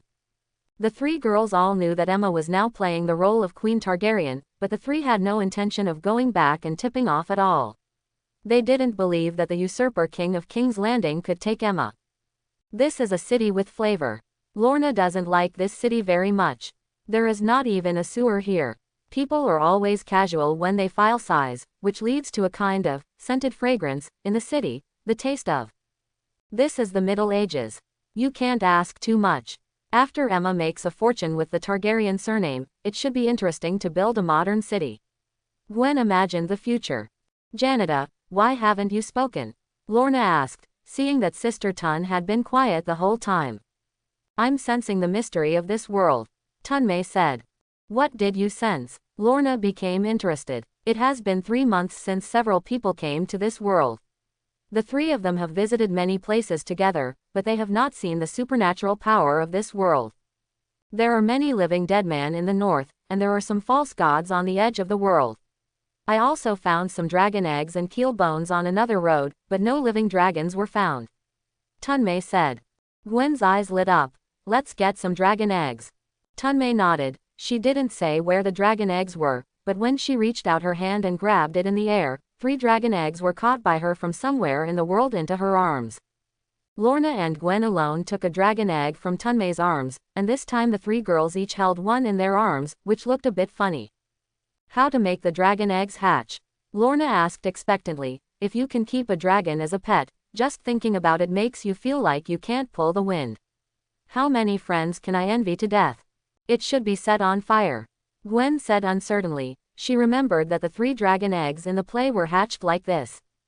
So the 3 girls went out of the city, found an empty place outside the city, picked up some firewood, and started to burn the dragon eggs. Facts have proved that just roasting dragon eggs with flames cannot make dragon eggs hatch. In the play, the reason why the 3 dragon eggs of Long Ma can hatch in the flames is because Long Ma herself was also tortured in the flames, which may have caused some kind of subtle difference between Long Ma and the dragon eggs. Chemical reaction before the dragon eggs hatch. The 3 girls were disappointed when they saw that the dragon egg had not hatched. The Dragonstone Palace was built on the peak of Dragonstone Island. The door of surprise that everyone used when they came to this world was moved to a secret room in this palace by Gao Wen. Recently, Emma has shipped a lot of supplies from another world, including but not limited to various electrical appliances, various building materials, various modern handicrafts, and various warm clothing. These materials were purchased from the Marvel world at Emma's expense, and they didn't ask for the quality of these things. Emma is going to build Dragonstone as a bridgehead for everyone here, all to modern specifications. To this end, Emma also hired an architectural designer and an urban planner from the Marvel world, and let them build here, and they are not afraid of them revealing the secrets that can be traversed here. Emma's spiritual ability is the best. Firewall. With designers and planners, anyone on the island with a bit of strength was directed to demolish old houses and rebuild high-rise buildings. Emma provided what designers and planners needed, and in the end, Emma simply hired an entire construction team from Marvel. The door of the surprise gate is too small, and it is not easy to get excavators, cranes, road rollers, mixers and the like from there. Emma simply asked Gao Wen to contact Gwen and others who were on the waves outside, and ask them to come back. Then ask Janata to help create these machines out of thin air. Someone is about to ask here, you have called Tunmei back, why don't you let Tunmei directly get the complete city out? In Emma's own words, that would be very unfulfilling. Emma completely treats this as a game called City Simulator. If you let Tunmei take care of the construction process and directly produce the finished product, the sense of achievement will be reduced by more than half. The indigenous people on Dragonstone Island were not idle either, but those with a lot of strength were assigned various jobs, while the younger ones continued to be educated. Emma doesn't have to do these things herself, she directs Gao Wen's robots, letting them take care of the overall situation instead of herself, and she concentrates on taking care of Long Ma.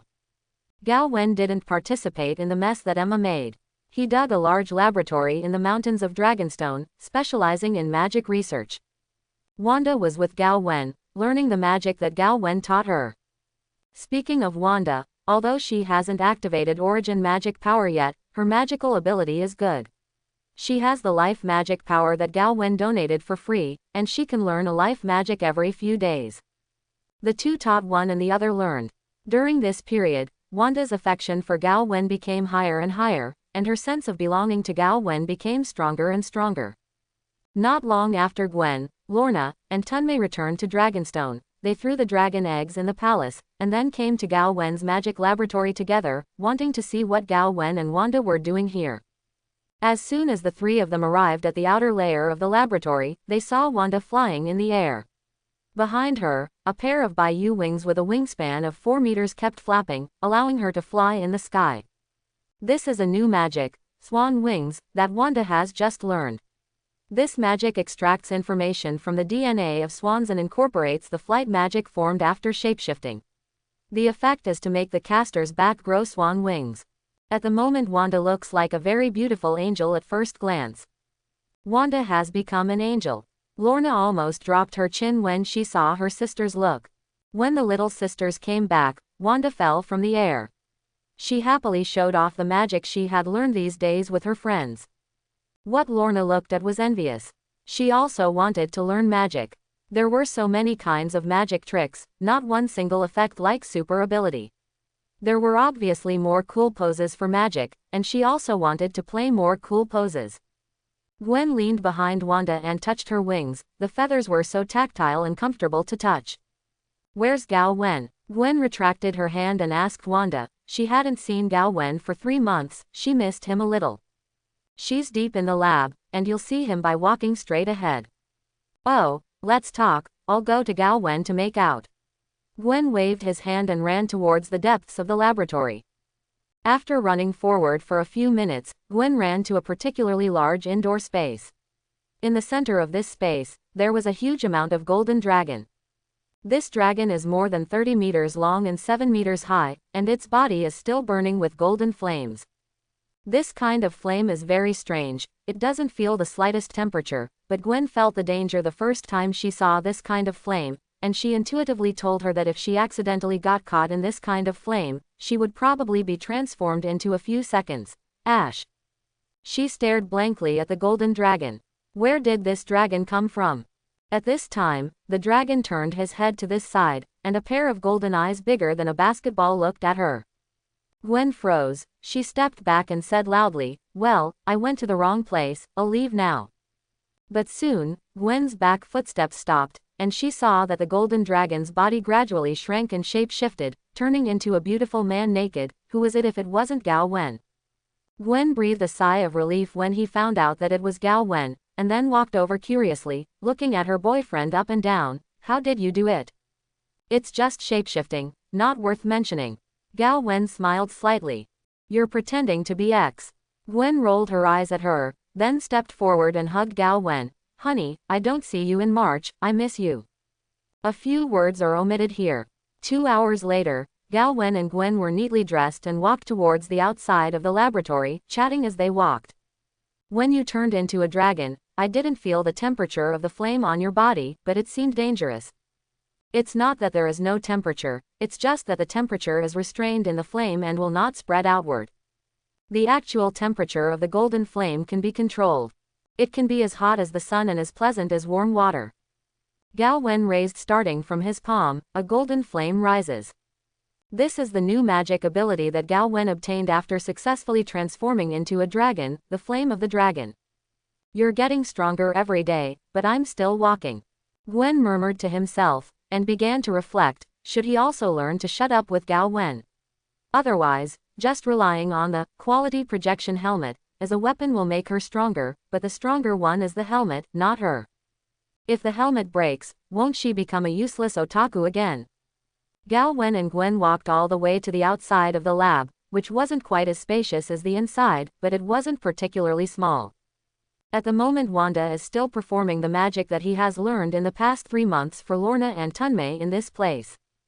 Among these magics, 4 of Wanda's favorites are Swan Wing, Witch's Hair, Spore Fungus, and Insect Nest.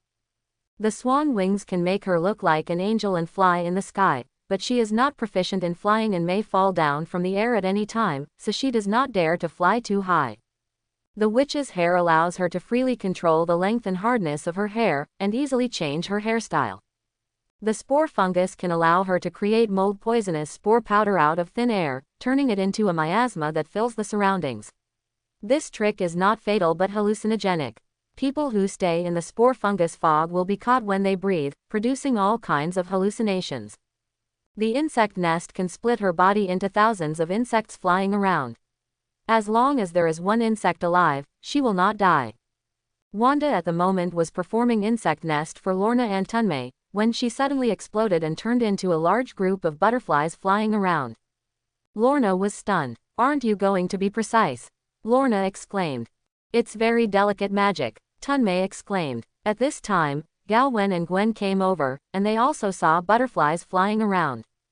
The butterflies began to converge towards one place and regrouped into Wanda.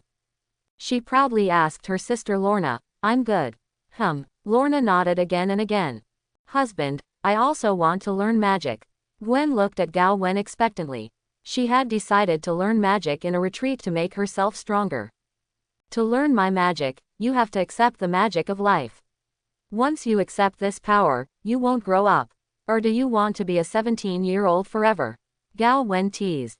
Gwen stuck. She still wants to grow up, especially the position of her breasts. She thinks she still has room to grow. "What? You said that after learning magic, you can use shapeshifting, plastic surgery. It's just whether the magic effect is good or not. Once the magic is gone, everything will be restored. Gwen prefers to be the original product, not the cosmetic product." Seeing Gwen's entanglement, Gao Wen couldn't help pinching her cheek. "We will probably stay in this world for more than 10 or 20 years, so just endure it for a few years." "That's the only way," Gwen said sullenly. "Well, Gao Wen, can I learn magic from you like Wanda?" Lorna leaned over, took Gao Wen's arm and shook it. Her beautiful eyes looked at Gao Wen expectantly, and blinked, 10 stars on the malicious selling cuteness index. "No problem, but for today, I plan to go out for a walk. Do you want to come together?" "I want to ride a dragon," Gwen said. Gao Wen's mouth twitched, but he agreed. A group of people walked out of the laboratory and came to the open space outside.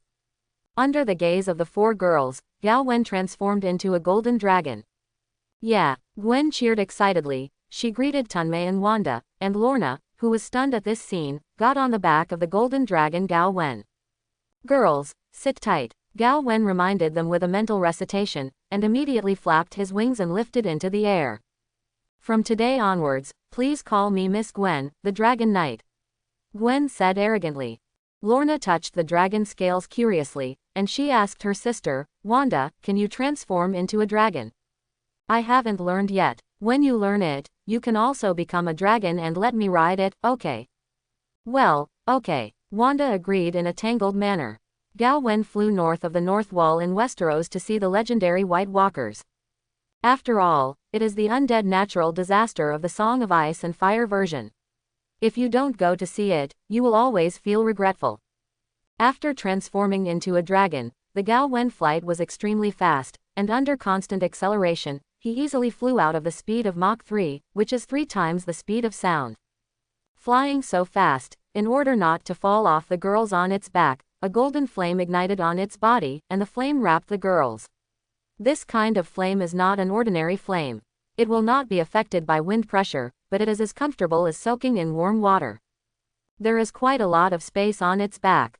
Gwen is happily lying on the dragon's back, feeling the warmth that Gao Wen brings to her. She has a special sense of security. She really loves this feeling.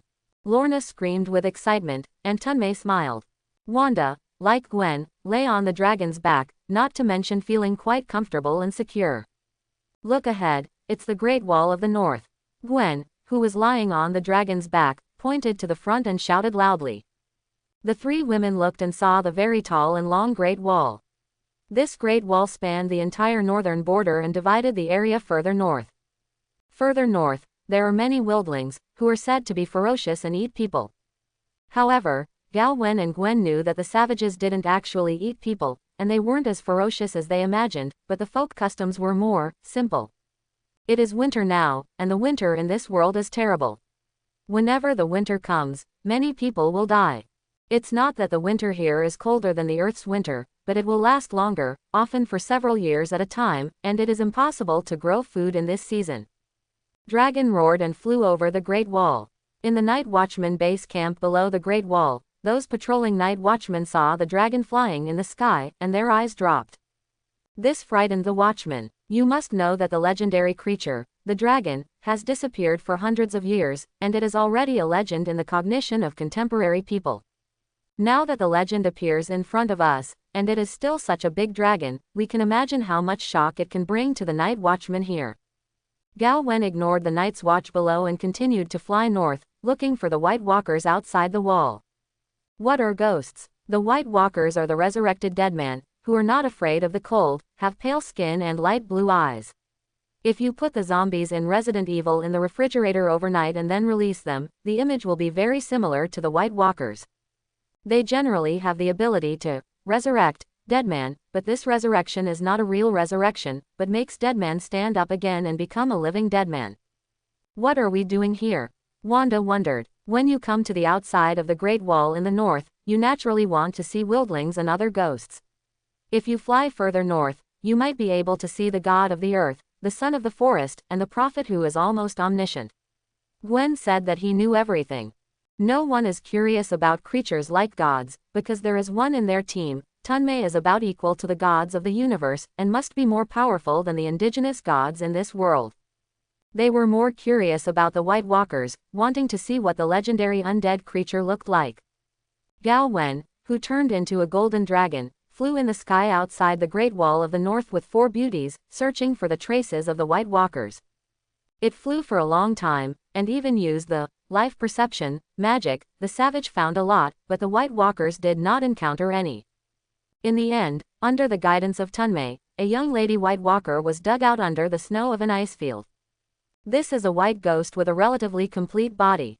There are no obvious wounds on his body. He should have died of illness or freezing before his death. If killed by someone, the wound will remain after the corpse becomes a White Walker.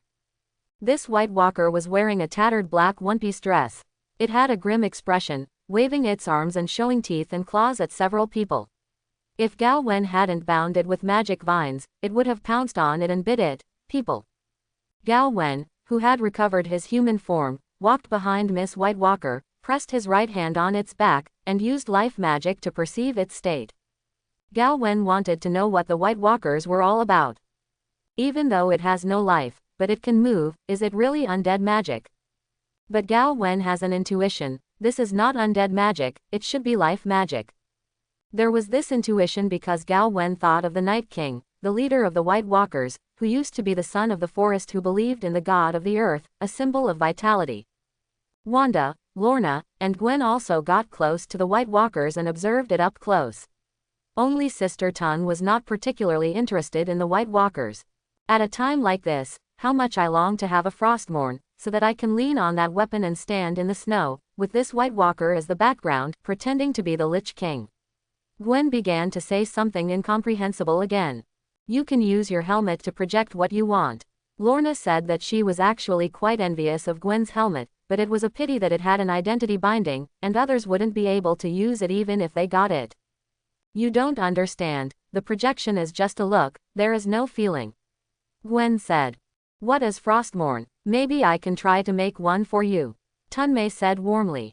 Gwen's eyes lit up, and immediately came to Tunmei and began to describe the style and effect of Frostmourne to her. Not long after, Tunmei gave Frostmourne to the cottage. The so-called Frostmourne is actually the weapon held by the Lich King Arthas Menai in World of Warcraft. A powerful, yet sad, tragic artifact. It was originally a weapon forged by the Dread Demon King, but now it is forged by Tunmei, and its function is naturally not so evil, at least it will not deceive people's minds and make people's temperaments change.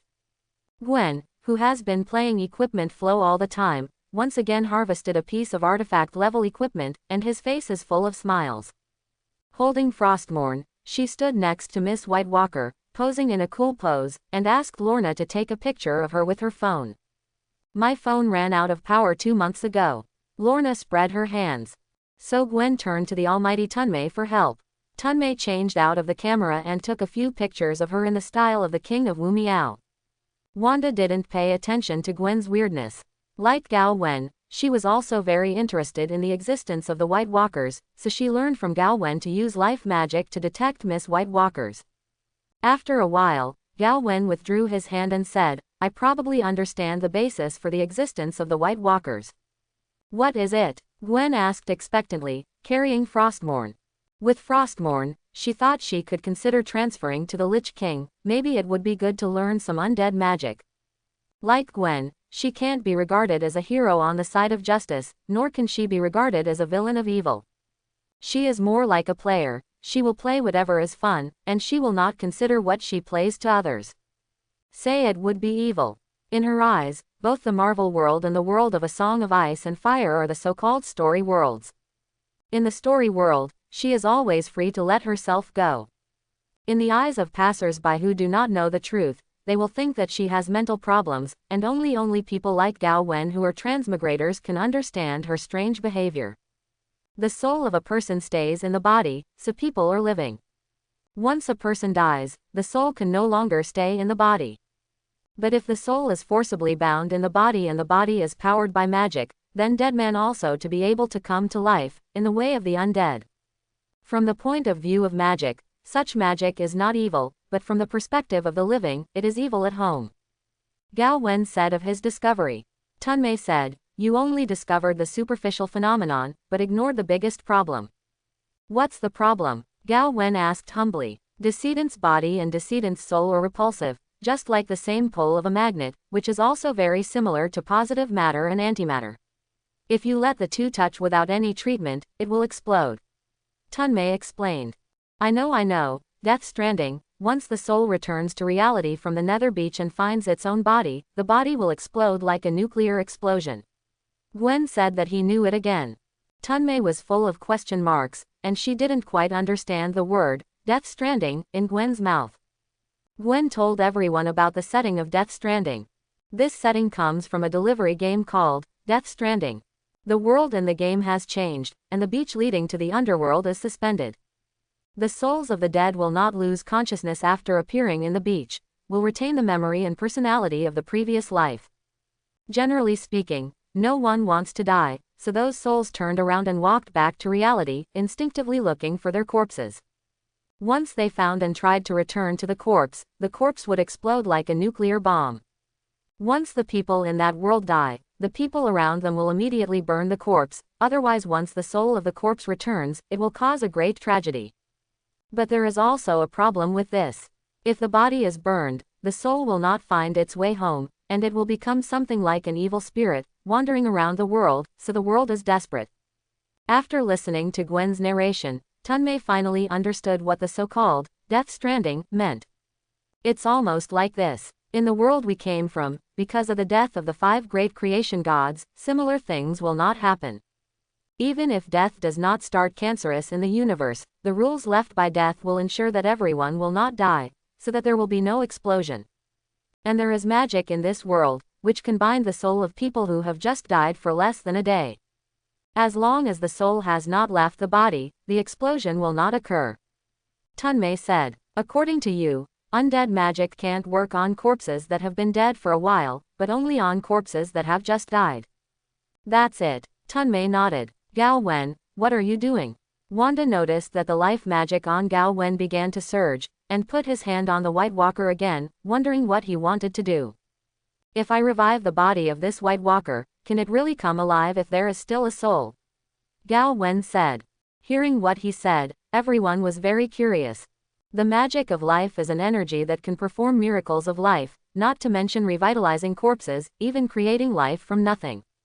But the act of resurrecting a corpse is not a real resurrection. People have souls, and after death, their souls will leave the corpse and go where they should go. Only the corpse is resurrected, the soul is not recalled, and the resurrected is just a vegetative person. The white ghosts are different. Although the white ghosts are dead men, they have souls. Their souls are the souls of their lives. They are only confused by the influence of magic. In theory, as long as the magic of the White Walkers is dispelled and the corpse is resurrected, the White Walkers will truly be resurrected and become human again. However, there is a but. The law of time and the law of life will come to everyone equally. Since birth, the inherent time will continue to accumulate. The White Walker that Gao Wen wants to resurrect is actually an ancient man more than 400 years ago. When Gao Wen successfully resurrected it, she opened her eyes and saw everyone, as if she wanted to say something to everyone, but then her body was aging at a speed visible to the naked eye under everyone's astonished expressions, only less than 10 seconds. From a young girl to a white-haired grandma, and finally the whole person turned into fly ash and returned to the earth, leaving no bones behind. What's going on? Gao Wen wondered. Tunmei is not very sure. Probably she is also accumulating inherent time during her time as a white ghost. As a white ghost, it can always live in Deadman's way. But as a human, it has a lifespan limit. When the moment she returned to adulthood, the inherent time accumulated in the past came, and hundreds of years of time flowed through her to cause this phenomenon. Magic is really against her heart. She was truly resurrected at that moment. Lorna sighed. The crowd fell silent. Not long after, Gwen was the first to break the silence, and she asked Gao Wen, "Where are we going next?" Gao Wen thought for a while, and suddenly had an idea. In the eyes of those noble grandfathers in the Middle Ages, the population is always enough. Once the population is too large, food is wasted, but we know the importance of human resources. So what? The place where we are located is outside the Great Wall of the North. There are many savages in this place. Maybe we can gather those savages and build a magical kingdom in the ice and snow here. Gao Wen said his thoughts. Everyone is interested. I see, you want to play the Song of Ice and Fire version of Frozen, right? Your magical kingdom shouldn't be called Arendelle. Gwen knew it again. It's almost like this. Gao Wen raised his hand, and the surrounding snow began to gather here, and gradually formed ice sculptures around everyone. These ice sculptures are what everyone looks like. When did you learn ice magic? Tunmei was surprised. Dragons in this world can not only breathe fire, but also breathe ice. I acquired the DNA of the dragon family, and naturally I also mastered the power of fire and ice. Gao Wen said proudly. So it is. Tunmei suddenly realized. It's true that pure life magic can't be transformed into flame and ice, but if Gao Wen has the relevant physique, it's another matter. Maybe this is an alternative version of the bloodline limit. Gao Wen, you turned into Queen Elsa, I'm going to be Princess Anna, let's play Frozen. Gwen was excited, but Gao Wen knocked on the forehead the next second. Don't make trouble, if you want to play Frozen, you can ask Wanda to play Queen Elsa. But Wanda doesn't know ice and snow magic. Gwen quibbled. Wait until she learns the dragon form. After a period of time, Gao Wen visited many savage tribes, performed miracles in front of the savages, and was regarded as a god by the savages. They gathered many wildlings to one place, mobilized all those who could mobilize, and began to build a kingdom in ice and snow. In fact, it is mainly Gwen, Lorna, and Tunmei who are in charge of this matter. Gwen and Lorna had a great time, and Tunmei had a great time. Gao Wen and Wanda set up a school here, guest lecturers, to educate savage children. At the moment, Wanda is teaching more than 100 wildling children in class, teaching them to read. The Savage Gate regards Gao Wen and his party as gods, and it is a great blessing for the gods to teach mortals knowledge, so the savage children are studying very seriously. In the process of teaching these little ones, Wanda found peace of mind, and she loved it. During the time when the two were teachers, they developed a good tacit understanding, and Wanda's affection for Gao Wen was getting higher and higher. That night, Gwen went back to Pocket Space and used it as a transit station to return to the Marvel world to purchase supplies. Because of the difference in the flow of time between the two worlds, it may take a while for Gwen to come back. On the night Gwen left, Wanda entered Gao Wen's room. "It's so late, haven't you slept yet?" Seeing Wanda coming in, Gao Wen stopped his magic practice. Wanda's cheeks flushed, and she said as if she had made up her mind. "Gao Wen, I love being with you, I know it's not right, but I." The more she spoke, the redder her cheeks became, and at the end, her voice was so fine that she lowered her head. In the next room, Tunmei, who has super hearing, sat up from the bed. Her abrupt action startled Lorna, who was sitting by the window drinking alone, watching the moon, and posing as X. "Have you had a nightmare?" Lorna asked her. "I heard your sister confessed to someone," Tunmei said. "What?" Lorna was stunned. "Are you kidding? Do you look like I'm joking? But that guy already has Gwen and Emma. But your sister doesn't care. He responded to my sister's confession. They've already rolled onto the bed, what do you think?" Tunmei said with certainty. Lorna didn't know what to say for a while. "Feeling worthless for your sister?" "It seems not. Someone is still very good, let alone her sister, even she sometimes thinks about unrealistic things." The next day, during breakfast, Tunmei and Lorna stared directly at Gao Wen and Wanda, who were sitting opposite each other. They didn't see anything unusual on Gao Wen's face, but they could see a happy smile on Wanda's face. Wanda noticed the strange eyes of Tunmei and Lorna, her cheeks blushed, and she lowered her head embarrassedly. Swallow sister. Lorna. The modern city of Longxi Island and the Kingdom of Ice and Snow outside the Great Wall in the north are all under construction. Time flies, and today, 6 months later, the construction of the two cities was completed at the same time. Two cities, two styles of painting, modern and fairy tales, are connected by portals, allowing people to travel between the two places easily. It is worth mentioning that Emma already knew about Gao Wen and Wanda. Although they had been arguing for a while, they finally acquiesced to this matter. In the future, someone can't stop messing around with the lower body. In the past 6 months, Dragonstone Island has often been invaded by enemies. Most of the people who invaded here were sent by the usurper king of King's Landing. King Robert has always wanted to destroy the Targaryen family who hid on Dragonstone Island, but no matter if he sends troops, spies, or killers, there will be no news. Even now, half a year later, King Robert does not know. Regarding the specific situation on Dragonstone Island, it wasn't that he never thought of leading the team in person, but he didn't do that in the end. But King Robert did not give up. He knew that his throne was obtained by overthrowing the former king of the Targaryen family. As long as the Targaryen family was still alive, he would be restless. Unfortunately, however, his fears were right. Emma, Targaryen, Frost on Dragonstone is now building an arsenal, constantly producing all kinds of weapons, although not as exaggerated as producing missiles, but all kinds of firearms and grenades are already in mass production. The soldiers on Longxi Island began to receive modern special forces training. It is estimated that it will not be long before a modern armed special force will be born. In this medieval-style world, there are not too many such troop members, only 1,000 are enough to push the whole world. In addition to Emma's development, she is also educating her adopted daughter Daenerys Targaryen.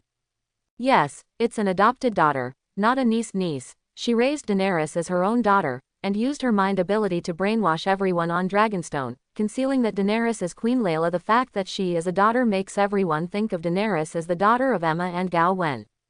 Gao Wen doesn't object to Emma raising him a daughter, even if it's a gesture of being a father, but fortunately, it won't make grass grow on his head. Compared to Longxi Island, which is making great strides, the Ice and Snow Kingdom to the north is another style of painting. There is no technology and no soldiers here, and everything is moving closer to the style of the fairy tale kingdom. The savages in the north of the north are no longer savages. They have all become citizens of the ice and snow kingdom, and their quality of life is undoubtedly much better than before. Time, just like that, 3 years have passed. 3 years later, Gao Wen and his party were chatting in the palace on Dragonstone Island. In Emma's arms, she was holding Daenerys, who was 4 years old. Around everyone, there are 3 dragons that have grown to more than 7 meters long. These 3 dragons were hatched from the 3 dragon eggs that Gwen and the others brought back. As for how to hatch, it is definitely related to the dragon mother. As long as you reenact the process in the original plot, the dragon eggs will naturally hatch. Gao Wen uses the magic of life to unlock the wisdom of these 3 dragons. Now these 3 dragons have the intelligence of a 5-year-old child and can speak human words. At present, the special forces have been trained, with a total number of 3,000. I am going to counterattack Westeros and unify it. Emma mentioned his Emperor's Road plan. What she said was domineering, but Gwen and others lacked interest in listening. You have all played the routine of Zentradi coming to the world, the ending is already doomed, and there is nothing to look forward to. I just heard Emma continue to say, when Westeros is unified, I plan to spend 10 years developing the country, recharging my energy, and improving people's livelihood, and in 10 years, I will push down the countries on other continents and unify the whole world. Let this world become our logistics base. At that time, we can build factories in this world, produce various commodities, and then transport them to the Marvel world for sale. With the ratio of the time flow rate of the 2 worlds, we can ensure that the output here is sufficient, the benefits that can be reaped from it will be astronomical. Gwen raised his hand and questioned, the door to this world will be closed one day. At that time, we will completely cut off communication with this side. What's the point of you doing this? Emma smiled slightly. The connection between Gao Wen and his followers is very close. So what? Gwen wondered. Emma told everyone about Queen Guinevere, and after explaining, she continued, once the world has Gao Wen's followers, we can connect here anytime, anywhere, even if there is no door of surprise, he can also bring us to this world. So sisters, this world will become our permanent back garden. Wanda, Lorna, Gwen, and Tunmei looked at each other. It turns out that followers of Gao Wen can also be used as planetary beacons. Thinking through Emma's words, this seems like a pretty cool thing to do. Gao Wen's door of surprise can be connected to different planes, which means that he can go to different worlds to explore and adventure in the future. As long as Gao Wen accepts followers in those worlds, the world coordinates can be permanently retained. Gwen said excitedly, according to your development, we can occupy more worlds in the future. Yes, this world you call Song of Ice and Fire is only our first stop and the place where we started. When the girls were discussing this topic, Gao Wen did not speak, because most of his energy was not here, but connected to Guinevere on the side of the Marvel world, and in a way similar to God's descent, part of his will came to him. On the other side, control her to leave Kamar Taj and go to the video store outside to buy DVDs. During this time, Gao Wen had more free time, so he was going to get some DVDs back to enrich his private life. Queen Emma's road to conquest is about to begin. As the saying goes, first rituals and then soldiers, Emma sent messengers to the 7 most prominent noble families in Westeros to issue announcements, either surrender or perish. The 7 noble families are the Baratheon family, the Usurper, the Stark family, the Arryn family, the Tully family, the Lannister family, the Tyrell family, the Martell family, and the Greyjoy family. These families all know that the survivors of the Targaryen family are entrenched in Dragonstone. Since this time, the usurper king has exhausted his means and has not been able to detect the slightest situation there. Everyone is incredible. Today, the survivors of the Targaryen family have sent messengers to the major families, and they also threaten to submit or perish. They don't know what cards the Targaryen family has won, but they dare to threaten the 7 families with private armies at the same time. It shows that people are very confident. So, where does this confidence come from? The usurper King Robert Baratheon, facing the messenger sent by the Targaryen family, did not say a word, and immediately ordered the messenger to be detained, in order to obtain information on Dragonstone Island through torture of the messenger. However, How could the messenger sent by Emma be an ordinary person? He is not even a living person, but a White Walker created by Gao Wen with life magic combined with the corpse of decedent. This is a new version of the White Walkers, which is different from the White Walkers north of the north. The style of painting is not so underworld, and it only looks like a living person from the outside. The White Walkers are dead men. How could they be forced to confess by words and deeds? When King Robert found out that the messenger of the Targaryen family was the living dead man, the whole person was stunned. Realizing that the matter was far beyond his control, King Robert finally realized that he was afraid, and hurriedly summoned all the vassals and lords to come to King's Landing to discuss the matter together. During the High Seat meeting, King Robert told the crowd of his findings. Only then did everyone know that the former royal family Targaryen had mastered the power of magic and could actually drive the living dead man. Could they drive the White Walkers in transmission?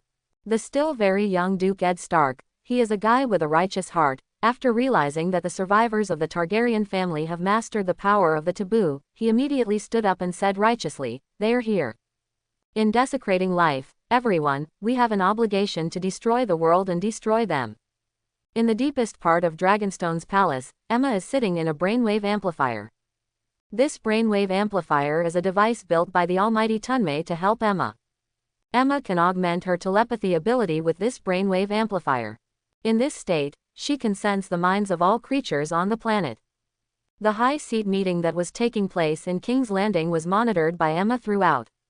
Emma snorted coldly and murmured, "If you want war, I will give you war." War broke out. Emma's special forces have waged war on the kingdoms of Westeros. She stands for righteousness, so this war is not a war of aggression, but a war in the name of taking back the throne that belongs to House Targaryen. Sword versus gun, the outcome is already doomed. The war ended in less than a month. King Robert died tragically, and the Baratheon family to which he belonged was beheaded.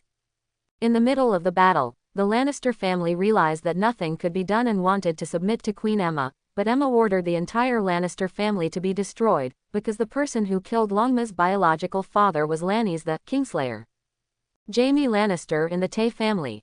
Compared with the above two families that were destroyed by the group, the Stark family ended up relatively better. Ed Stark was a righteous person. Although he also participated in the incident, it was only after the death of the previous king. Persuaded by his brother-in-law Robert, he passively participated in the coup. Emma spared Ed Stark and gave him a way out. As for the rest of the family, that's not the point, so I won't talk about it here. Today, a month later, Emma is in King's Landing to be crowned king here. Gao Wen and his party did not intervene in the war, they just watched from the sidelines, and only watched the first half of the war. When Emma's special forces were mowing wildly with gunpowder weapons, the scene of the broken limbs flying around frightened the girls around Gao Wen. At the end, the group simply returned to the Ice and Snow Kingdom to the north of the north, where they waited for the end of the war. Now that the war is over, Gao Wen and his party came to King's Landing to attend Emma's boarding ceremony. Emma stood on the high platform, and around her stood heavily armed special forces. Under the stage, there are many civilians, and in front of the commoners are some noble members of the defeated or surrendered. Queen Emma is full of majesty, looking down at the living beings below, and speaking to her people. The content of her speech was nothing more than expounding the orthodoxy of her kingship and some thoughts about the future.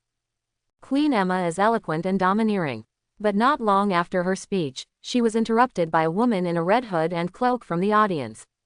"You said your name was Emma Targaryen, the sister of the late king and Queen Layla, but my lord told me that there is no Targaryen blood in your body. Can you explain this?" As soon as the woman in red robe opened her mouth, she became the focus of the audience. Gao Wen and his party, who were watching not far away, also looked at the red-robed woman who questioned Emma's bloodline. The girl in red. Gwen suddenly realized. "What do you know?" Lorna Dane asked her suspiciously. The red-robed woman is a believer of R'hllor, the Lord of Light, and R'hllor is a god, but he is not a local god on this side of Westeros, but a god on the other side of Essos, also known as the King of Light, the Heart of Fire, the god of shadows and fire. He is an old god and has a close relationship with the dragon race, but now that the dragon race is also extinct, his power has seriously declined. However, we hatched 3 dragons some time ago, which may give R'hllor's power a certain degree of revival. It is also because of the close relationship between him and the dragon race, so I guess that the red-robed woman, his believer, came here not to demolish the stage, but to express goodwill on behalf of R'hllor," said Gwen. "Then his kind expression is really subtle," Lorna complained. On the high platform, Emma looked down at the red-robed girl with contemptuous eyes. She connected with Lorna through her spiritual ability, heard the popular science given to a few people by Gwen in the distance, and learned the origin of the red-robed girl under the stage. "You are a believer of R'hllor, the god of light." Emma looked at the red-robed girl indifferently. "Exactly." The red-robed woman was neither humble nor arrogant, and looked at Queen Emma on the high platform. "This is my continent of Westeros, not R'hllor's continent of Essos. In my place, even the god of light will shrink for me. Red Robe, your attitude just now will serve you well. The gods brought an enemy you can't even imagine. But since you're just an insignificant person, I won't kill you. I'll give you 3 days to leave Westeros, and when the time is up, if you still here, you are at your own risk." There is no respect for the gods in Emma's words. The woman in red was shocked. Do you know what you're talking about?" Roll. Emma was too lazy to talk nonsense, and a roll swept through the tide of the mind, directly causing the red-robed woman's heart to suffer heavy blows and spewing blood on the spot. The red-robed woman coughed up blood and looked at the other party in horror. She couldn't believe that the other party had such terrifying spiritual power, which made her realize that Queen Emma on the high platform was not an ordinary person, and the other party was probably a goddess. In the end, the red-robed woman left in despair. Beneath the high platform, in the front row of the crowd, standing here are former members of the aristocratic family who surrendered, including Ed Stark, Duke of the North, and his wife and children. Stark and his wife looked at each other and could see horror in each other's eyes. "Our new majesty not only masters the power of magic, but also doesn't take the legendary gods seriously. Does she have the power comparable to the gods?" The woman in red, whose real name is Melisandre. Her identity is a red-robed monk. She is very beautiful. She has a very important role in the script of Song of Ice and Fire, dance event. After the hero Jon Snow died, she was resurrected by her. As a follower of R'hllor, the Lord of Light, Melisandre has a certain amount of magical power, but, even the Lord of Light she believes in is living on low subsistence allowances, so don't expect the red-robed woman to be a believer. What a powerful magic power! There is no doubt that Melisandre is a beautiful woman. She has a heart-shaped face and burgundy eyes. She often wears a red dress and has soft and beautiful burgundy hair, amidst a strange heat. She often puts all kinds of potion powder in the inner pocket of her clothes to assist in casting fire magic, so that the fire has different powers, such as honest truth, cunning greed, nightmare fear, and even murderous murder. She had learned a lot from her early experiences, such as the fear of a witch if she appeared inattentive while casting a spell. After realizing the importance of the X pose, when she casts spells, she always hides her efforts to cast spells. Today, she casually broke Queen Emma's secret. She thought that the other party would panic, but she was wrong, and it was outrageously wrong. Instead of panicking, the other party dismissed her behavior as malicious. His actions brought an enemy to R'hllor, who he believed in. Melisandre was very panicked. It was clear that the King of Light wanted her to come here to show kindness to Queen Emma, the dragon breeder, but she screwed up the matter by pretending to be X. She couldn't even imagine that if the King of Light knew about this. "How will you punish yourself after the incident?" At the moment, Melisandre left King's Landing and came to the high cliffs in the wild. She wants to pay the price for her mistakes in exchange for the forgiveness of R'hllor, the Lord of Light. That's right, she was going to commit suicide by jumping off a cliff in atonement for her faith by committing suicide. Just as she was about to jump down, a man's voice came from behind her. "Do you want to be so glass-hearted? Don't you just screw things up? It's a big deal, and you're tired of dying." Melisandre stopped jumping off the cliff. She turned around silently, looked behind her, and saw a tall, handsome young man dressed in aristocratic clothing. Melisandre didn't speak, and didn't ask the other party who was here for what purpose, she just looked at the other party quietly. That man was naturally Gao Wen. Gao Wen was going to accept a believer. He felt that Melisandre was very suitable. Although the other party was a believer of R'hllor, the Lord of Light, no one stipulated that belief could not be changed. R'hllor, the Lord of Light you believe in, is an old god, something obsolete by this age, destined to be swept into the rubbish heap of history. The world doesn't need the old gods because they are selfish and don't knowing how to give. They take mortals' worship and devotion to them as a matter of course, but this world has never been a matter of course, and humans don't need God. Gao Wen opened his mouth with a mouth escape. Melisandre's faith is firm. How could Gao Wen shake her faith in just a few words? She frowned and asked, "What do you want to say?" "If you were given a chance to gain power comparable to a god, so that you could realize your dreams, but to gain this power, you had to give up your belief in R'hllor, what would you do?" Gao Wen asked her. "I will not turn my back on my lord." Melisandre gave the answer without hesitation. Her beliefs are very firm, and she cannot be tempted by mere interests. Gao Wen clapped and looked at her admiringly. "Well, it's up to you. Remember my name, I'm the friend of life, Gao Wen. Now, please accept my strength." Gao Wen flashed in front of Melisandre at a teleport-like speed, and bit his finger to the other's forehead, forcibly establishing a contract with the other party. Melisandre felt that her body was suddenly filled with a massive amount of magic, which extended her life almost infinitely and gave her great power. But at the same time, this power also cut off her faith channel with R'hllor, the Lord of Light. I can't feel the Lord anymore. What have you done to me?" She looked at Gao Wen angrily. "I lent you my strength, and from now on, you will be my agent in the world. I don't ask much of you, just a little bit, just try to live, don't live up to my expectations for you." Gao Wen forcibly signed a contract with Melisandre in order to make the latter a living point coordinate, so the requirement for Melisandre is that the other party can live, definitely, if Melisandre can continue on this premise, even better if you develop some magic. Gao Wen is not lacking in life magic. What he lacks are the three types of magic: mind, fire and ice. Therefore, the magic attribute he forcibly loaned to Melisandre does not include life attributes, only mind, flame and ice. Let the other party ponder the new magic of these three series. Melisandre, who was forced to accept Gao Wen's power, could no longer feel R'hllor, the Lord of Light, and she was desperate. She, who believes in R'hllor with all her heart, absolutely cannot accept this, which makes her lose her motivation to live. While repenting to R'hllor in her heart, she jumped off the cliff with a resolute expression, making it clear that she wanted to die. With a thud, her body smashed to the ground below 100 meters, and her bones were shattered in many places. Because she hit the ground head first, her skull burst open, and her brain was scattered on the ground. However, under the nourishment of Gao Wen's life magic, within a few seconds, she completed her self-healing and came back to life again. When Melisandre found out that she was not dead, she looked down at the blood and brains on the ground, and realized that it was not that she was not dead, but that she was resurrected after death. The resurrection of dead man is not new.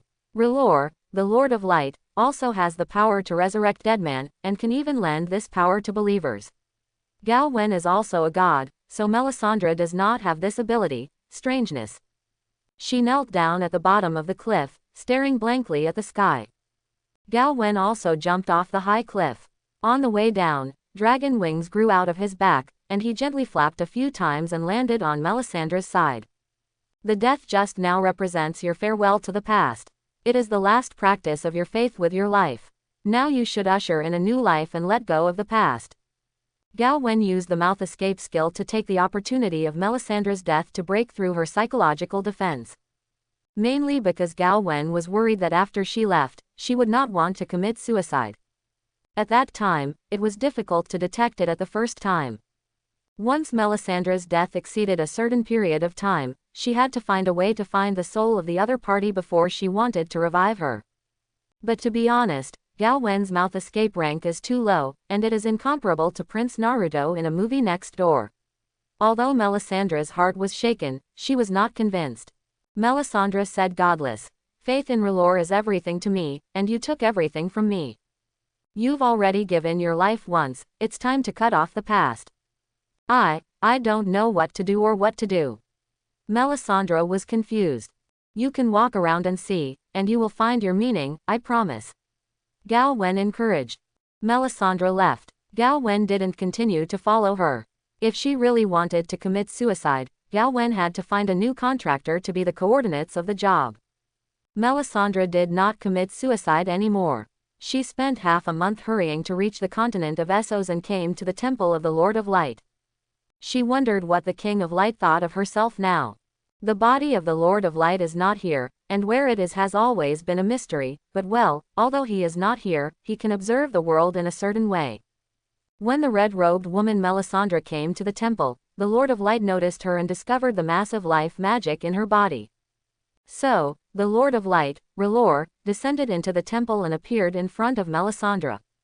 The image of this old god looks no different from a human man, but he has a pair of dragon eyes. Maybe his body is a dragon, or maybe all the dragons in the past are his followers. He stared at Melisandre with greedy eyes and asked her, "Where does the power in your body come from?" This is the first time Melisandre has seen the Lord, but she is not excited when she sees R'hllor.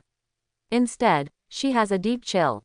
The greed on the other side's face is barely concealed. How ugly it is. At this moment, her faith in R'hllor began to collapse. Seeing Melisandre not speaking, R'hllor roared angrily, "Tell me your secret." He roared while rushing towards Melisandre. His starving look was not like a god, it was like an evil ghost. As an old god abandoned by the times, R'hllor is undoubtedly very weak. He wants to restore his power, but the general environment of the world is like this. Even the dragon family has been extinct, and the old god has no soil to survive.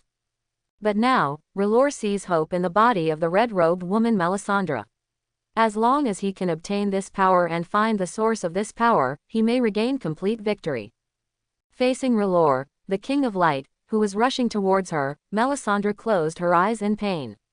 She murmured and began to pray to the new faith. "You are the friend of life, the source of my strength. I ask for your help, please come down to me and cleanse my sins." As her voice fell, life energy surged out of her body. Gao Wen uses life sharing as a bridge, and the will descends on Melisandre and takes over her body. In an instant, Melisandre's hair grew wildly, turning into countless thorns, and suddenly stabbed at R'hllor, the Lord of Light. R'hllor didn't expect that Melisandre would resist. The weak he couldn't escape at all, and was instantly pierced through a hole in his body.